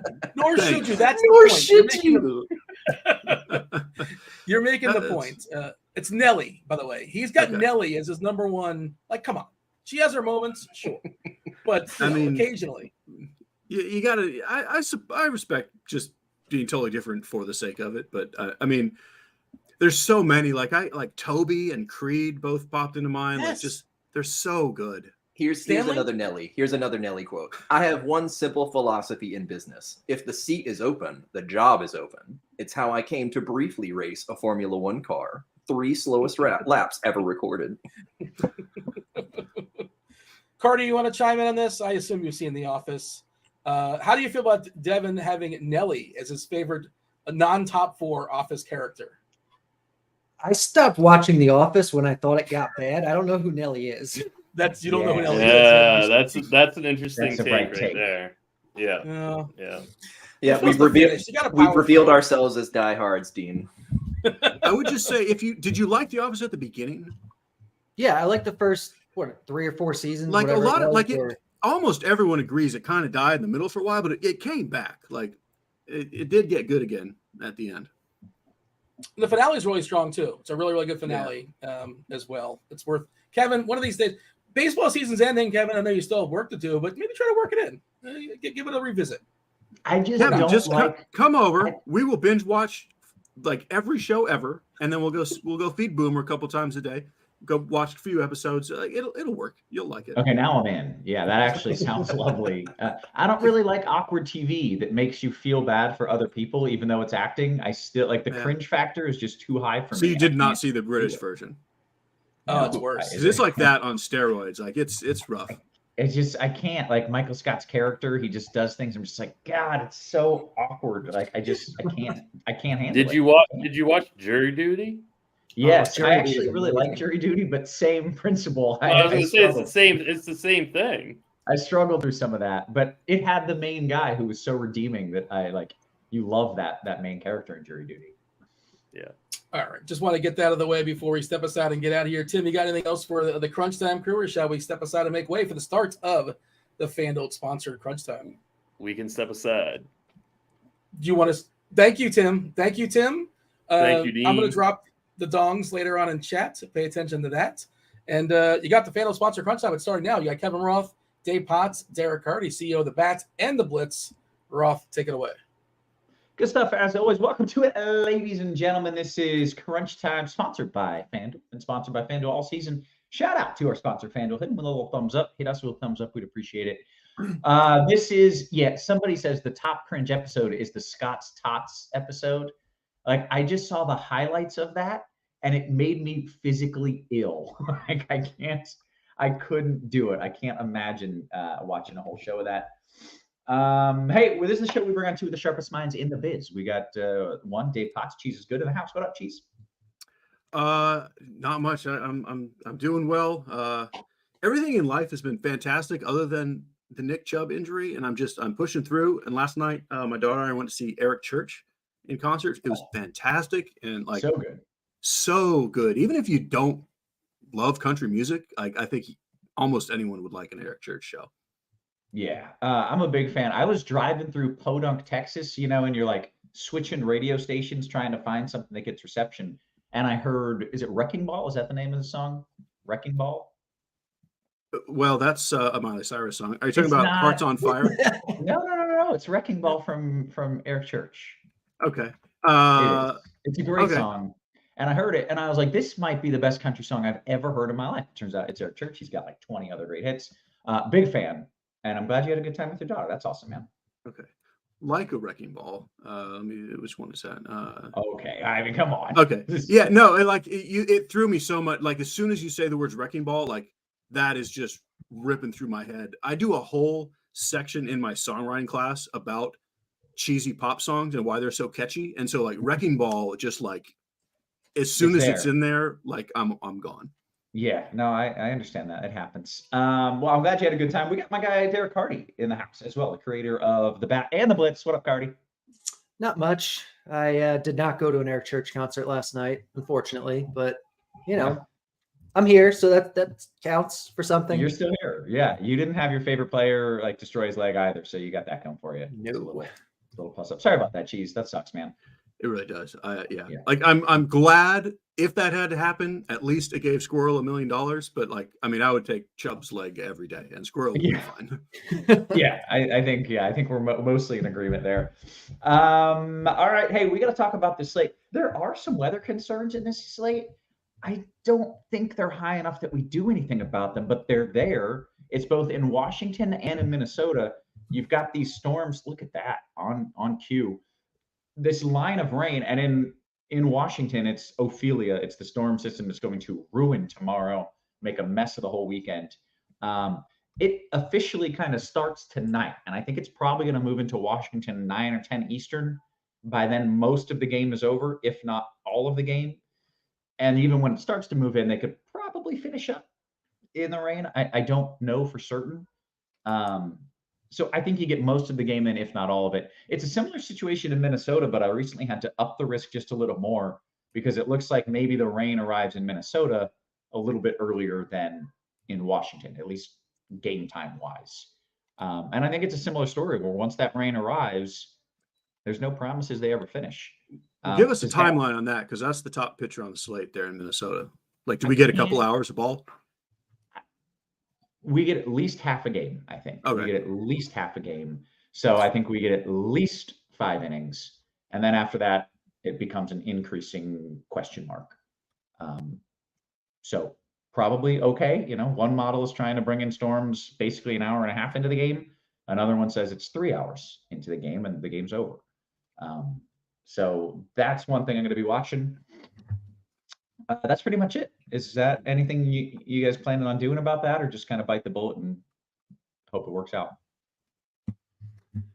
Yeah, I mean, it's scary to say like there's any chance at all that like the Braves Nationals game doesn't finish, because you're spending like $6,000 per bat for these Braves, and like you don't want to lose even an inning. But Yeah. I'm not going to change anything. Yeah, gotcha. Okay, that's fair. All right, well, that's where we're at. If anything changes here, I'll give you updates. With a tropical system, it's a pretty fluid situation, no pun intended here. So I'll give you an update here before lock. I don't expect any changes to what I've said thus far, but not fully out of the question either. So I'll keep you in the loop. In the meantime, let's dive into the content side of things. Cheese, you mentioned one of the better pitchers. And so let's actually start with Carty, as he is kind of a cash guru, and we can walk through the pitchers, and then we can kick it over to Cheese for the remainder of the dudes. Carty? Yeah, so the top pitcher tonight is Pablo Lopez, who's in that Minnesota Angels game. He's good. The Angels lineup is not, and that's kind of all you need to know. He's the top guy. You play him in cash, definitely on DraftKings. On Fanduel, I think you can get away with going with a cheaper guy, but he's still the best guy if you can get up there. We have Chris Sale on this slate, who I think is in a good spot against the White Sox. We have Framber Valdez, who I don't think is viable in cash because of the price point. Like, you just pay for Pablo if you're doing that. But he's in a good spot too against Kansas City. And then the guy that the bat really likes that I don't think as many people are going to be on, at least he's not going to be like cash game chalky, is Ken Waldichuk, who I think you can totally play in cash games on either site if you really wanted to, but certainly on DraftKings where you're playing too. He's not great, but he's not awful, and his matchup is really, really good. He's in Oakland. It's the best pitchers park. It's the best pitching weather. It's the Detroit Tigers, and they're bad. They strike out. He's 7.1 on DraftKings. He's 7.4 on FanDuel. And so I like him quite a bit, which seems kind of weird, but that's where we're at on this slate. And then I think there's a handful of other guys you can consider if you want to extend your GPP pool beyond those 5. Sawyer Gibson Long is probably the most appealing on the opposite side of the game from Waldichuk. Cole Ragans, I think, is viable. There's a couple others if you're throwing darts, but that's kind of pitching. Okay, very good. Cheese, what is your approach here as you're trying to take down a GPP and you look at this pitching slate? Yeah, so I mean, my first instinct is it's all extremely jumbled once you get past those top 3. The top 3 being Lopez, Valdez, and Sale. I think on FanDuel, like, the price gap is really just too big between Lopez and Sale, and like I definitely prefer Lopez, but I don't think he's really $2,000 better than Sale. And most lineups, you can get almost any kind of lineup you want with Sale in there, and Lopez really limits what you can do. So I have more Sale than Lopez on FanDuel. I have like 1 or 2 lineups with Gibson Long and Brandon Pfaadt. And I think Ken Waldichuk is actually probably a better play than Pfaadt. But I like Sawyer Gibson Long better than either of them, and I don't want to do too much punting on FanDuel. DraftKings wise, it's a lot easier to get Lopez Like I think Lopez Sale is just kind of a no-brainer cash combo just because of how easy it is to get them. With the cheaper stuff, I'm playing mostly Gibson long. I have no issue with Waldachuk. Fott. I have a little Cole Reagans. And then I'm playing just an absurd, ridiculous amount of Davis Daniel because he's 4,500 and I love so many expensive bats. I don't really think he's good. I think the Twins probably hit 3 or 4 homers off of him. But this is one of those slates outside of those top 3. I don't really think we're getting anything out of anyone unless Sawyer Gibson Long is actually amazing, which is conceivable. I don't think it's likely, but it's conceivable. So I just want to save all the money and play all the bats. So I have a crazy ton of Davis Daniel, and I'll just hope he gives me positive points. Okay, well, let's pivot to some of the bats. And I'm assuming when you say spend all the money, pay all the bats, you're talking about the game that I am increasingly worried about getting 9 innings, which is in Washington. Yeah, well, it's actually several spots for really great spend up bats is what's great about it. So, like, I don't even have many. If I may only have one full Brave stack on DK, where it's just so hard to fit them. Like, I'm playing a whole bunch of Albies, Riley, and Ozuna. Acuna is so tough to get to. He's like the best play on the slate, and that's part of the reason I'm playing Davis Daniel and saying if I get 2 points out of him, I can play Acuna, Albies, and Riley, and that makes up for my 2 points from pitcher. But really, just as much as the Braves, there's not a full stack I like as much, but there's a bunch of little mini stacks with great spend ups, like Judge and Stanton and Schwarber and Harper and Devers, Seager, like the Padres, all the Dodgers righties, all these little groupings to just go for stacks. After the Braves, I go to the Dodgers next, followed by the Padres. But it's really more about individual bats after those top couple teams. Okay, very good. Carty, I want your take on some of the bats as well. But first, Derek says, LOL at Carty's face when Cheese said Daniels. Can you confirm you made a face? Was it intentional or was it just like a natural thing that happened? It was a natural thing. There was probably a little bit of a face. I mean, I totally get it. Like he's 4.5K, but when she said he has a ridiculous amount of him, I was just a little surprised because that's not usually the type of guy that Cheese will go heavy on. So I was just I was a little shocked on it. That speaks to how much I don't like the mid tier is what it does. Yeah. Okay.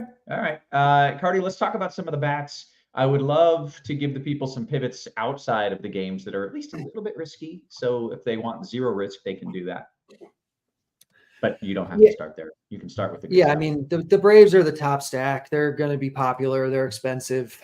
In terms of stuff that's maybe a little more off the board that I like the Phillies. I like the Rangers, the Red Sox, and probably 5 or 6 other teams that I think are totally fine. Okay, easy enough. We got this question in from Matt. It says, why does Cheese not do head-to-heads? And in my head, I was thinking, because that sounds really lame. And someone commented, because head-to-head sucks, which I think maybe is the answer. Cheese, can you confirm? Yeah, there's really – I can't speak to what happens at the lower levels. Like I can't play like $1 and $2 contests. Maybe it's still a thing there. There is no edge in higher dollar head-to-heads. There are no bad people playing them anymore. Right. And it takes a ridiculous amount of time to do it well, whether you're taking other people's or posting and reposting. Like I don't have the time for what is essentially a coin toss at this point in DFS's life. That is so perfectly said. I love that answer. All right, very good. We got to go around the horn, but first, did you guys know the show is sponsored by FanDuel? Probably, because it has been all season long. Make sure you're checking out the FanDuel promos that they got going on. Get $200 in bonus bets guaranteed when you bet $5 for new users in Arizona, Colorado, Illinois, Indiana, Iowa, Kansas, Louisiana, Maryland, Massachusetts, Michigan, New Jersey, New York, Ohio, Pennsylvania, Tennessee, Virginia, West Virginia, and Wyoming. Terms and conditions apply. Must be 21 and up. Gambling problem, call 1-800-GAMBLER. Cool stuff all season long with the promos they've been doing. Really appreciate FanDuel for sponsoring this show and for cranking out some good promos as well. let's pivot on into some of the bats, some of the individual bats. We'll start with some catcher talk, Carty, if you don't mind. Before we do, we've got this question from Jose Reyes. Who has the extreme hitters and pitchers umps? Because, Carty, I got a tweet that I thought was really interesting. Let me pull it up here. This is from Shug J. Merce. He says, the ump De Jesus is typically batter friendly. With this weather coming in, he may be calling a lot of borderline strikes to speed things up. I'll be watching for a bias there tonight. I have no idea who Shug is. I have no idea if this is a relevant narrative, but I'm intrigued. Yeah, that's Ramon De Jesus. He's an extreme hitters umpire, so that's accurate. Also, extreme hitters umpires in the Oakland-Detroit game in the... Wait, hang on. He's typically batter friendly, but he might flip the other way, is what they're saying. Yeah, I kind of I mean, misunderstood the whole you never thing. know who hates rain or whatever. I mean, I guess Sure. it's possible, but typically hitter friendly. Okay. Also, the umpire in Detroit, Oakland, and the best hitters umpire in baseball is in the Yankees Diamondbacks game. Okay, very good. With that out of the way, Robbie says we've got to speed this up. We got a Jelly Roll concert to head to tonight. He's like a country rap dude, in case you didn't know who Jelly Roll is. So, Carty, let's start off with a little catcher position. Who we playing? So, Ryan Jeffers from Minnesota is probably my favorite. He's 3.5K. He's facing Suarez, who's nothing special. He's got the platoon advantage. He's hitting third. I think you probably just play him in cash. In tournaments, you can one-off Will Smith, who's really good. Cal Raleigh, JT Realmuto. Sean Murphy in your Braves stacks, but I don't like him as much as I like the other three high-end guys tonight. And Mitch Garver in your Texas stacks. Very good. Cheese, any other names you want to throw in there? I like Austin Wells. Quick question from Head Shopper, not our Head Shopper, but the impersonating Head Shopper, who we still love in the YouTube chat. Can I play Morton, or is he washed? Morton is not washed. He's fine, but he's kind of expensive, and it's that extreme hitters umpire. And Washington's such a low strikeout team. I don't think he's as good as the other guys we talked about, and you're not really getting any sort of discount on him. Okay, very good. Good answer. We got Dean's official dongs, by the way. Here they are. Number 1, Corbin Carroll. Number 2, my boy, G-Man Choi. I'm a huge G-Man Choi fan. And then number 3, Manny Machado. Wait, those are the is G-Man Choi off the injured list? Yeah, he's playing. I guess so. There you go. G-Man Choi, a little comeback dong. I approve of that call. Cheese, we're on to first base. Your thoughts there? I don't love the spend-ups, except on FanDuel, they're not really spend-ups. They're all kind of like Olsen and Alonso are spend-ups, but Harper at 37, Goldschmidt at 36, Walker at 32. Like, those guys are too cheap. Walker is my favorite for the salary. I like hunting for home runs really on both sides of that game. And then on DK, where I'm doing the expensive pitcher thing, I like Jake Bowers as a cheap first baseman. But I will kind of the same group. I think Walker and Nate Lowe are too cheap compared to the spend ups. So that's kind of my go-to range. But I have some punts with like Ryan Noda, as well as Bowers, and then there's somebody else, Torkelson. I like French Torkelson. Very nice. Carty, you got some first base thoughts for me? Yeah, I'm not quite as big on Torkelson, but I do like Ryan Noda on the other side of that game. I like Bobby Dalbec as a cheap punt on DraftKings. Bryce Harper, like Cheese said, isn't like super expensive on FanDuel, but he's the best option, so I like him a lot. And I think the catchers are in play on FanDuel tonight. Cal Raleigh, JT Realmuto. I think they're definitely in the mix here, even though you don't have to play catcher. Okay, very good. That takes us to second base, Carty. Mookie Betts is the top guy, but he is expensive. I think the guy that people will gravitate more towards is Ozzie Albies because Braves. and people like to play Braves, and he's a little bit cheaper. So I like that. But he's kind of expensive too, and there is some decent cheap stuff. Like we have Tommy Edman on DraftKings in the mid-range at 4.2, hitting second against Shane Waldron with a park upgrade. So I think he's viable. I think Ketel Marte is kind of underpriced tonight against Luke Weaver, who just is all fly balls and home runs. On FanDuel, Trevor Story, he's still really cheap. Like, I think you can definitely get away with him. And I like Marcus Semien definitely as a one-offer in those Texas stacks. Okay, very good. I think that takes us to Cheese's thoughts at second, maybe? Yeah, similar. I mean, Albies is enough cheaper than bets that I'm mostly playing Albies, but I mean, by all means, try to get some bets in there. Semien and Altuve are just going to be completely lost in the shuffle, and they're playable, but either of them are just going to be only in stacks for me. Bryson Stott and Gleyber Torres, I like a pretty good amount, and then as a punt, I like Andy Ibanez. Okay, excellent. How about third base, Cheese?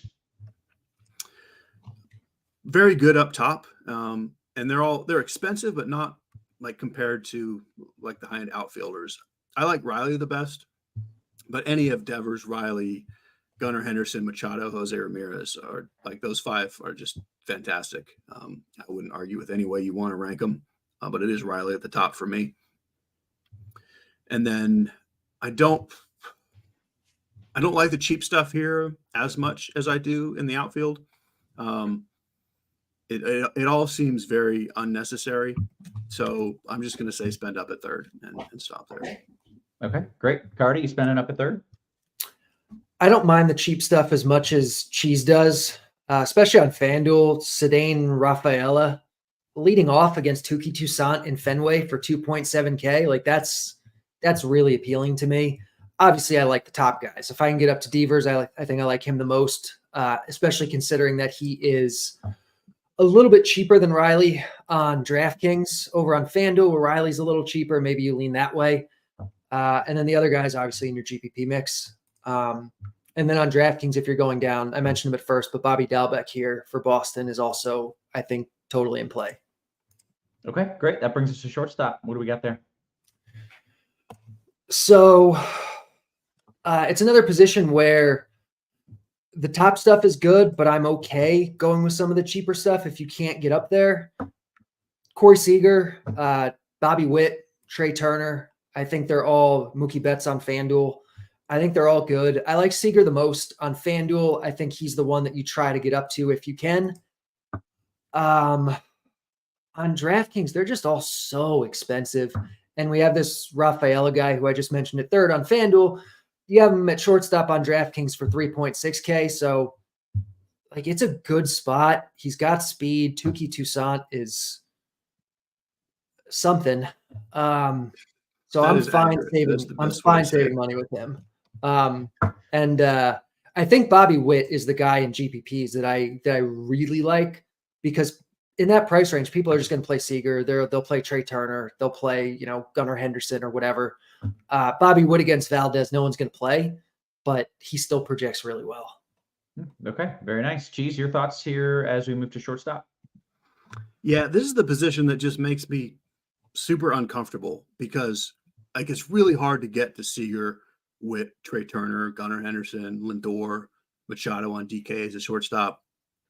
I love those guys. I love Seager's one of my favorite plays on the slate, but 43 on FanDuel, 63 on DK really hamstrings you in a lot of ways. So I am on board with the Rafaela thing on DK.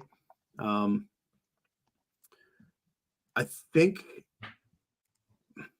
think it's a little easier to spend up on one on FanDuel, but they're still expensive there. So I'm fine doing one of the Red Sox. I'm fine with Tommy Edman at 29. He got moved back up in the order. Otherwise, it's just punting cheap nonsense, which I've done a little bit in at least like mini stacks with like Zach Short or Mason Wynn.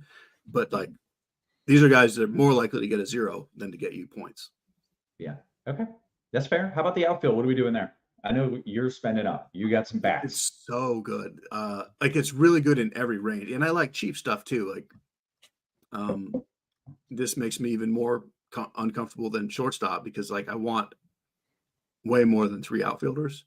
As far as the spend up stuff, I go Judge first with the discount from Acuna. I mean, definitely Acuna if you can, but especially on FanDuel, I prefer Judge and Schwarber, and I guess Tatis ahead of Acuna with salary factored in. DraftKings, Acuna is a little bit closer to those other guys, at least to Tatis, Betts, and Judge. So more of my lineups there are starting with Schwarber or below, which would be Schwarber, Carroll, and then down to like Ozuna is one of my favorite plays at 4,600. And then we start getting cheaper from there. On the FanDuel, I'm kind of jumping around price tier wise. The 3K range and like low 3Ks on FanDuel, that's where you find Ozuna at 33, like Teoscar Hernandez, Luis Robert, Max Kepler, Stanton's only 2,900. I do like that range, so I don't feel much need to full punt. Estevan Florial, who is leading off weirdly for the Yankees. I really like him on DraftKings, but it's kind of FanDuel that extra couple $100 doesn't really make it that necessary. There's a lot of DraftKings punts like Seth Brown, all the Yankees outfielders, Florival and Bowers, Brennan Marsh, I like a lot. I'll stop there. There's a ton of names, but those are the ones that are kind of jumping out to me. Okay. Carty, your thoughts here in the outfield? She's named most of the stuff that I like. Acuna, the bat thinks you find a way up to him on both sites and cash no matter what. But Tatis, Judge, Carroll, Schwarber, all really good on the high end. I don't think he mentioned Nootbaar in that mid-range on FanDuel, who I do like quite a bit at his price.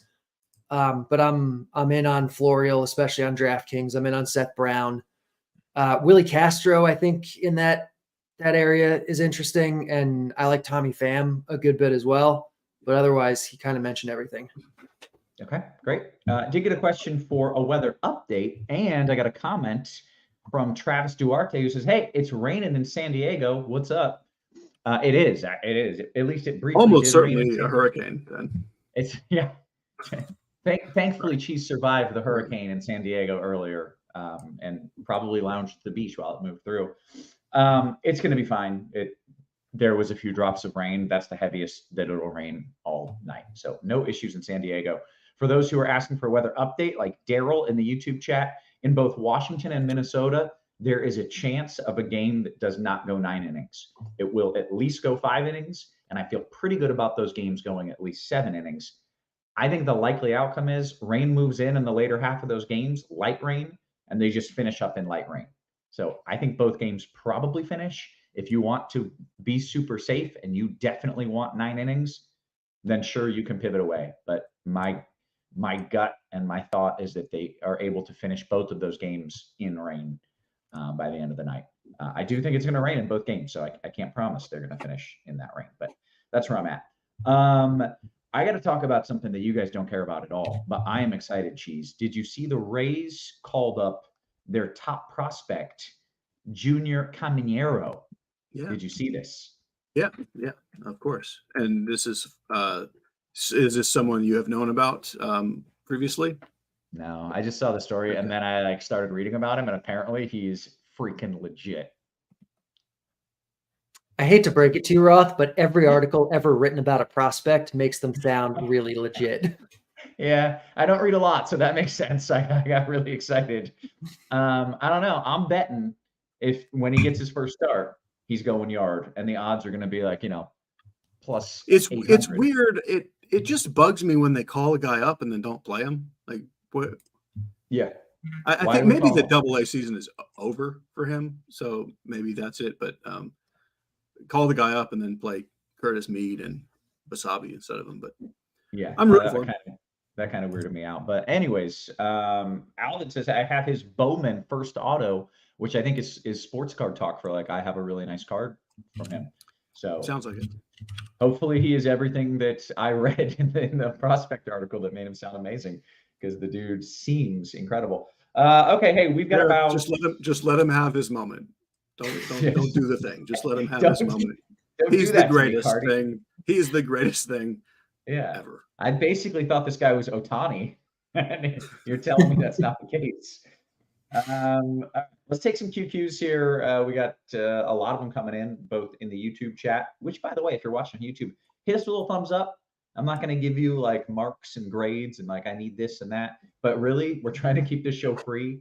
And the more eyeballs we get for our sponsor, the more likely it is to stay free. So hit a thumbs up if you like this free content. If you don't like this free content, what are you doing? Look at these two guys. They're smart. All right, let's do it. Jumping into the RotoGrinders Discord. And I'll scroll up a little bit. Chinatown says, Cheese, SP2 question. Is Waldachuk cash? Actually, this is a Carty and Cheese. Is Waldachuk cash viable at SP2? And is Gibson Long crazy in cash if considering Waldachuk? Thank you. I don't think Waldachuk's crazy at all. I like him more than Gibson Long, and he's cheaper. But I think Cheese is the other way. I assume the way the question was worded, I assume you're not saying you're playing them both in cash. That would be no. You definitely don't play both in cash. Yeah, like personally, I would play Gibson Long ahead of Waldachuk, but Waldachuk is absolutely cash viable. Like I don't think you're off the rails for either one of them. But really, I would just play Lopez and Sale. Like there's a lot of ways to make that work. Yeah. Okay, that's fair. FanDuel single entry question from Foul4 here. Cheese, FanDuel. Is Gibson Long at pitcher? There you go. Gibson Long at pitcher and a full stack Atlanta, Arizona, or Lopez at pitcher, full stack Atlanta and Yankees.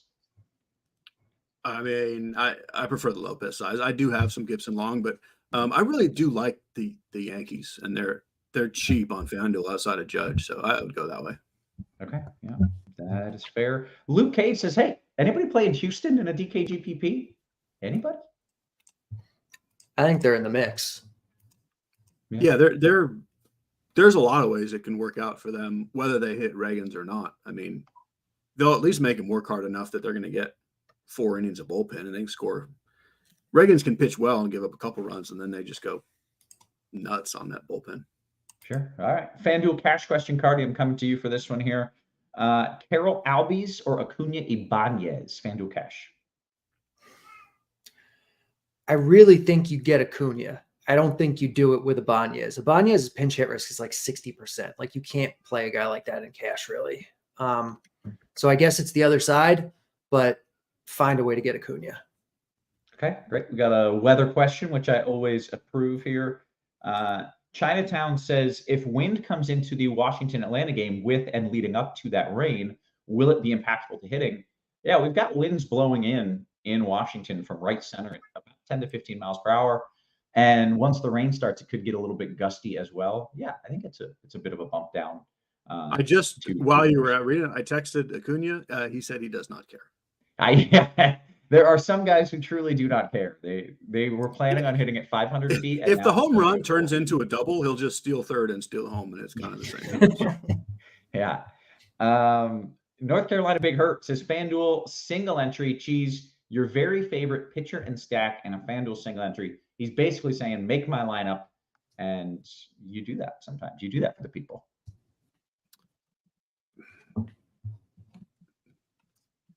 It's so very close, and like the different ways you can build it, whether you go up to Lopez or whether you go to Sale or whether you go cheaper, all end up with about the same level of how much I like it. I guess officially I would say it would be Sale with the Dodgers. Okay, great. We'll see what else we got here. Any pinch hit risk is a Carty question. Any pinch hit risk for the Bo Sox, as they call them, from ASAP Chargers? Let me take a quick look. We have very little tonight. Connor Wong at 11% is the highest. Okay. Oh, wait, no, I lied. Sorry. My search didn't work correctly. Oh, no, it did. Okay, yeah, Connor Wong's the highest. Okay. Peter says, who is smarter, Cheese or Carty? That's like, what's better, a ribeye or a fillet? The answer is a ribeye. Depends what you mean by smarter. Which of us is the ribeye, Roth? Yeah. Two of these sharpest minds in the biz. I say it at the start of the show, and I mean it. Damn it, I mean it. All right, let's scroll up a wee bit into the YouTube chat. Make sure we got everything out of Discord here. A couple more coming in Discord. Let's fire away on that. Carty, your very favorite pitchers, FanDuel. Oh, so hold on. Did you just say you'd take a ribeye over a fillet? I would. Yes, I would. Absolutely. There's more flavor there. It's not quite as tender, but it's when done right. Yes, right. Ribeye over fillet. I stand by that. As a steak guy, I stand by that. Carty, favorite FanDuel GPP pitchers? So I think Waldichuk is definitely in play on FanDuel. I think he's one of the better pitchers on the slate. And he's cheap and he's not going to be super expensive. Like I'd be pretty heavy on him in GPPs, I think. So there you go. Okay, great. Last outfielder for FanDuel Cash, Cheese, 2,700 or less. This is FanDuel Cash. Last man in at the outfield, 2,700 or less, Cheese. There's this big group of them that are so much the same guy. I think I would actually say Florial. But it's Castro, Seth Brown, Grisham, and Florial all come to mind. And I really have no strong preference between those four. Okay, that's fine. Maybe one of them helps with a mini stack or something. So nothing wrong with giving some options there. DKGPP, Cheese, I'll come right back to you here. With a Boston stack, you want Sale, Florial, or Waldichuk, Michael Harris? I like Sale, Florial. Okay. MT Red Sox says, I missed most of the show. At least he admits it. I missed most of the show. Carty, what are your thoughts on Texas as a stack? He is not trolling. He means it. Any interest? Yeah, I think Texas is one of the best stacks tonight, especially if you're not playing Braves. Like Texas is expensive and will be significantly lower owned, but is very good. Okay. By the way, I'm getting a lot of love from steak lovers and people in the know about the ribeye over the fillet in the chat. And then I know. Go ahead. One comment from Dean that says ribeye over fillet might be a worse take than Nelly as the top fringe character. See, I was going to say that's how I know I'm on the wrong side of this because Dean's on that side with me. Dean's food takes are the worst. Yeah. Yeah. Dean, we'll come on over. I will cook both perfectly for you, and we can have a blind compare. That got romantic weirdly quick, but okay, come on over and we shall taste test. Carty, for the record, I'm here for the outrage about the meat, but for different reasons. So yes, yeah. Devin, either way, not great. All right, hey, let's see what else we got. I'm scrolling up into the YouTube chat real fast. Tankenstein, FanDuel GPP, Carty, Gibson Long and Pham, or PFAT and Martinez. PFAT and Martinez, but honestly, play Waldichuk instead. Okay. Eric says, Cheese, are the D-backs in play DKGPP? I believe they are, yes. Mm-hmm. Riley says, Cheese, Soto, Tatis, or Betts Martinez? Goodness. I mean, yes. I slightly prefer the Dodgers duo, but I mean, the answer is just yes. Okay. Carty, Chris Alexander says Kepler, Devers, or Seager, Rafaela, FanDuel Cash. I do Seager, Rafaela. Okay. Any worries with Solano's pinch hit risk, Carty? It's always really high. Let me see what the bat has it as. I feel like I haven't seen him in a while, though. Yeah, and let me just say, while you're looking, it's a weird situation with the Angels using a lefty opener. Yeah. And the righty. But last time they did that against the Twins pinch hit everyone after an inning, which was so dumb. I have to assume like they know who's pitching and why would they start him. But I just want to throw that out there that this did happen to them not too long ago, and they just took everyone out. Yeah. So, I mean, the bat is kind of treating it as the guy behind the opener. So it thinks he's like 4%. But it could be what she said. Yeah. Okay. All right. Little hidden risk there. Scrolling down just a little bit. Reading. And it bugs me also like Kirilloff is not in the lineup. And like they could turn Solano or Farmer into him like immediately. I don't know that they're going to. It's just I have no clue on that spot. Okay. Robbie says ribeye has more flavor. Only steak newbies choose a fillet. That's right. All right. Let's see. Head Shopper says, Cheese, is a Seattle and Rangers game stack crazy? Yes. Oh, okay. I didn't expect that. All right. FanDuel. Let's go to Carty. Jordan Walker, okay, as a one-off? Not for me.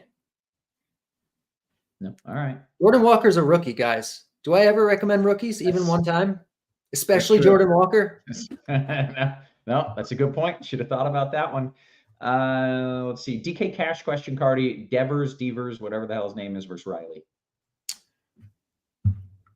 I prefer Devers. I think Cheese prefers Riley. It's close. There's not a right answer, really. Yeah, both quite good at the baseball. Frederick Duke, any love for Yarbrough tonight? Either of you gents have Yarbrough? No. No. Yeah, no love. Let's see what else we got. We got about 3-4 minutes until lock. Got a few more questions here. Snowfighter says, how do you like your steak? Jeez, Medium. You're Medium. medium Medium rare. Yeah, I'm a medium rare. Yeah, I'm right there as well. Jordan Walker has been upgraded to an honorary Dean's Dong. He's just upset that I was trolling him. But Dean, if you don't like mayonnaise, you're just asking for it. Oh yeah, I don't like mayo either. So it's sorry on that one. Let's see. What are your thoughts on Padres in FanDuel single entries versus Hudson? And Cheese, I'm going to give this one to you. Padres FanDuel single entry versus Hudson, or are they still gutless and a complete waste of space? No, I think they're very playable tonight in any format. And I've seen people talking about this, like as gutless and horrible as they are, they can still sneak in there. And nobody wants them in the playoffs either. And right, it's because they've got the talent. They do. Yeah, they could put it together. MT Red Sox says, Carty, what are your thoughts on Oakland as a stack for single entry tournaments? And thank you, Cheese, for saying out loud that pinch hitting so early in the game is stupid. You're welcome. Yeah, you're welcome. Carty, what are your thoughts on Oakland as a stack in single entry tournaments? I have zero interest. Okay, that is fair. DK Cash, Carty, Arcia or Rafaela? Rafaela. Cheese, last outfielder on FanDuel, 2.8 or less. Is this that same range where you're like, there's a ton of dudes? Which does it say? Which site? Because it's this different. is on FanDuel, 2.8 or less. Yeah, that's that same big group. Let me see if someone's at 2.8. Oh, hey, Jordan Walker. I really like Brandon Marsh tonight, but I don't think I'd go there in cash, really. I would still lean Florial, but I do like Brandon Marsh a lot as well. So the other guys I mentioned. Okay. Eric Johnson says White Sox stacks. Boys, you got any White Sox? Anybody? No. I built one White Sox mini stack just because of how much Chris Sale I have. So if it all dies, like if tonight's the night his arm falls back off. But I don't really, outside of maybe a Robert Jimenez Vaughn, that's what I did. Like it's so far down the list. Yeah. All right. DK Cash question, Carty, Veerling versus Story. We got about a minute left or so until lock. Probably Story. All right. I mean, I don't even know. Rocky Raccoon has a question in the Discord, Carty. If you'd like to read it, I don't even know if it's I don't even know what that means. I'm not even going to read it. He's just trying to say, is Gibson Long actually good? That's what the question means. Oh, okay. Is Gibson Longbottom good, or is he just the joke of the century, Cartwheel Boy? I don't think he's good. No, I don't think he's terrible either. And the matchup is really good. So he's viable on this slate for sure. I should have had faith it was Rocky Raccoon. I thought it was just like a random person trolling, but Rocky always comes with the quality questions. Gridiron Beauty says, hey, great job, guys. Great job, guys. Always awesome time. Thank you. Hey, if you're watching this and you thought that was great, they are smart. He is handsome. You should probably hit us with a little thumbs up. Hit a little like button here. We're trying to get some eyeballs on it. So make sure you hit us with a little like and subscribe. Of course, we got all this content going into NFL as well. Even more so, like the content for NFL is cranked up to another notch. Carty, how goes the Blitz? Oh, the Blitz has been great so far. We've got We got a Millie Maker winner already. I think, if I'm remembering right, I think in week 1 we had a lot of people did well. Week 2, it's been good so far. So get on board before you miss out. There you go. Those are the words. Those are the famous words right there. We are going to bounce on out of here. So for Cheese, for Carty, for our wonderful production crew, always working hard behind the scenes. Guys, we appreciate you. We love you. And we will catch you tomorrow. Don't forget, huge weather day tomorrow. Wake up bright and early. I'm going to have the forecast up. I think we get at least 2 postponements. I think there's a legit shot we get 4. I love how excited you are about that. Yeah, it's going to be insane. It's going to be crazy. College football is going to be crazy. Baseball is going to be crazy. NFL. Are you going to do college football weather write-up? Say what? Do you do a college football weather write-up? I do, yeah. Okay. It is truly the bane of my existence. That seems like a lot. There's like 400 games. There's literally a never-ending amount of games. It's truly terrible, and there's no automated process, so it's just me. And here's the worst part. I got to go like, looks like Marshall. Well, let's see where Marshall's playing. And then I Google like, where is Marshall? And then it's like Sheboygan. And then I got to Google, where is Sheboygan? I've got to find the area. Then I've got to find out if they've got a dome or not. Most of them don't. Then I got to forecast. And then I do all that and I find out they're playing at a neutral field in Tuscaloosa. Right? It's so annoying. I'm rooting for you. Whether I play college football or not, I'm going to read the article for sure. Okay. Well, it's if you go to the MLB weather page that you're used to finding, just there's right at the top, there's a little thing for NCAA right there that you can click. So go ahead, give it a read. We're going to get on out of here. So for Cheese, for Carty, for our wonderful production crew, always working hard behind the scenes. Guys, we appreciate you. We love you. We will catch you tomorrow. You have been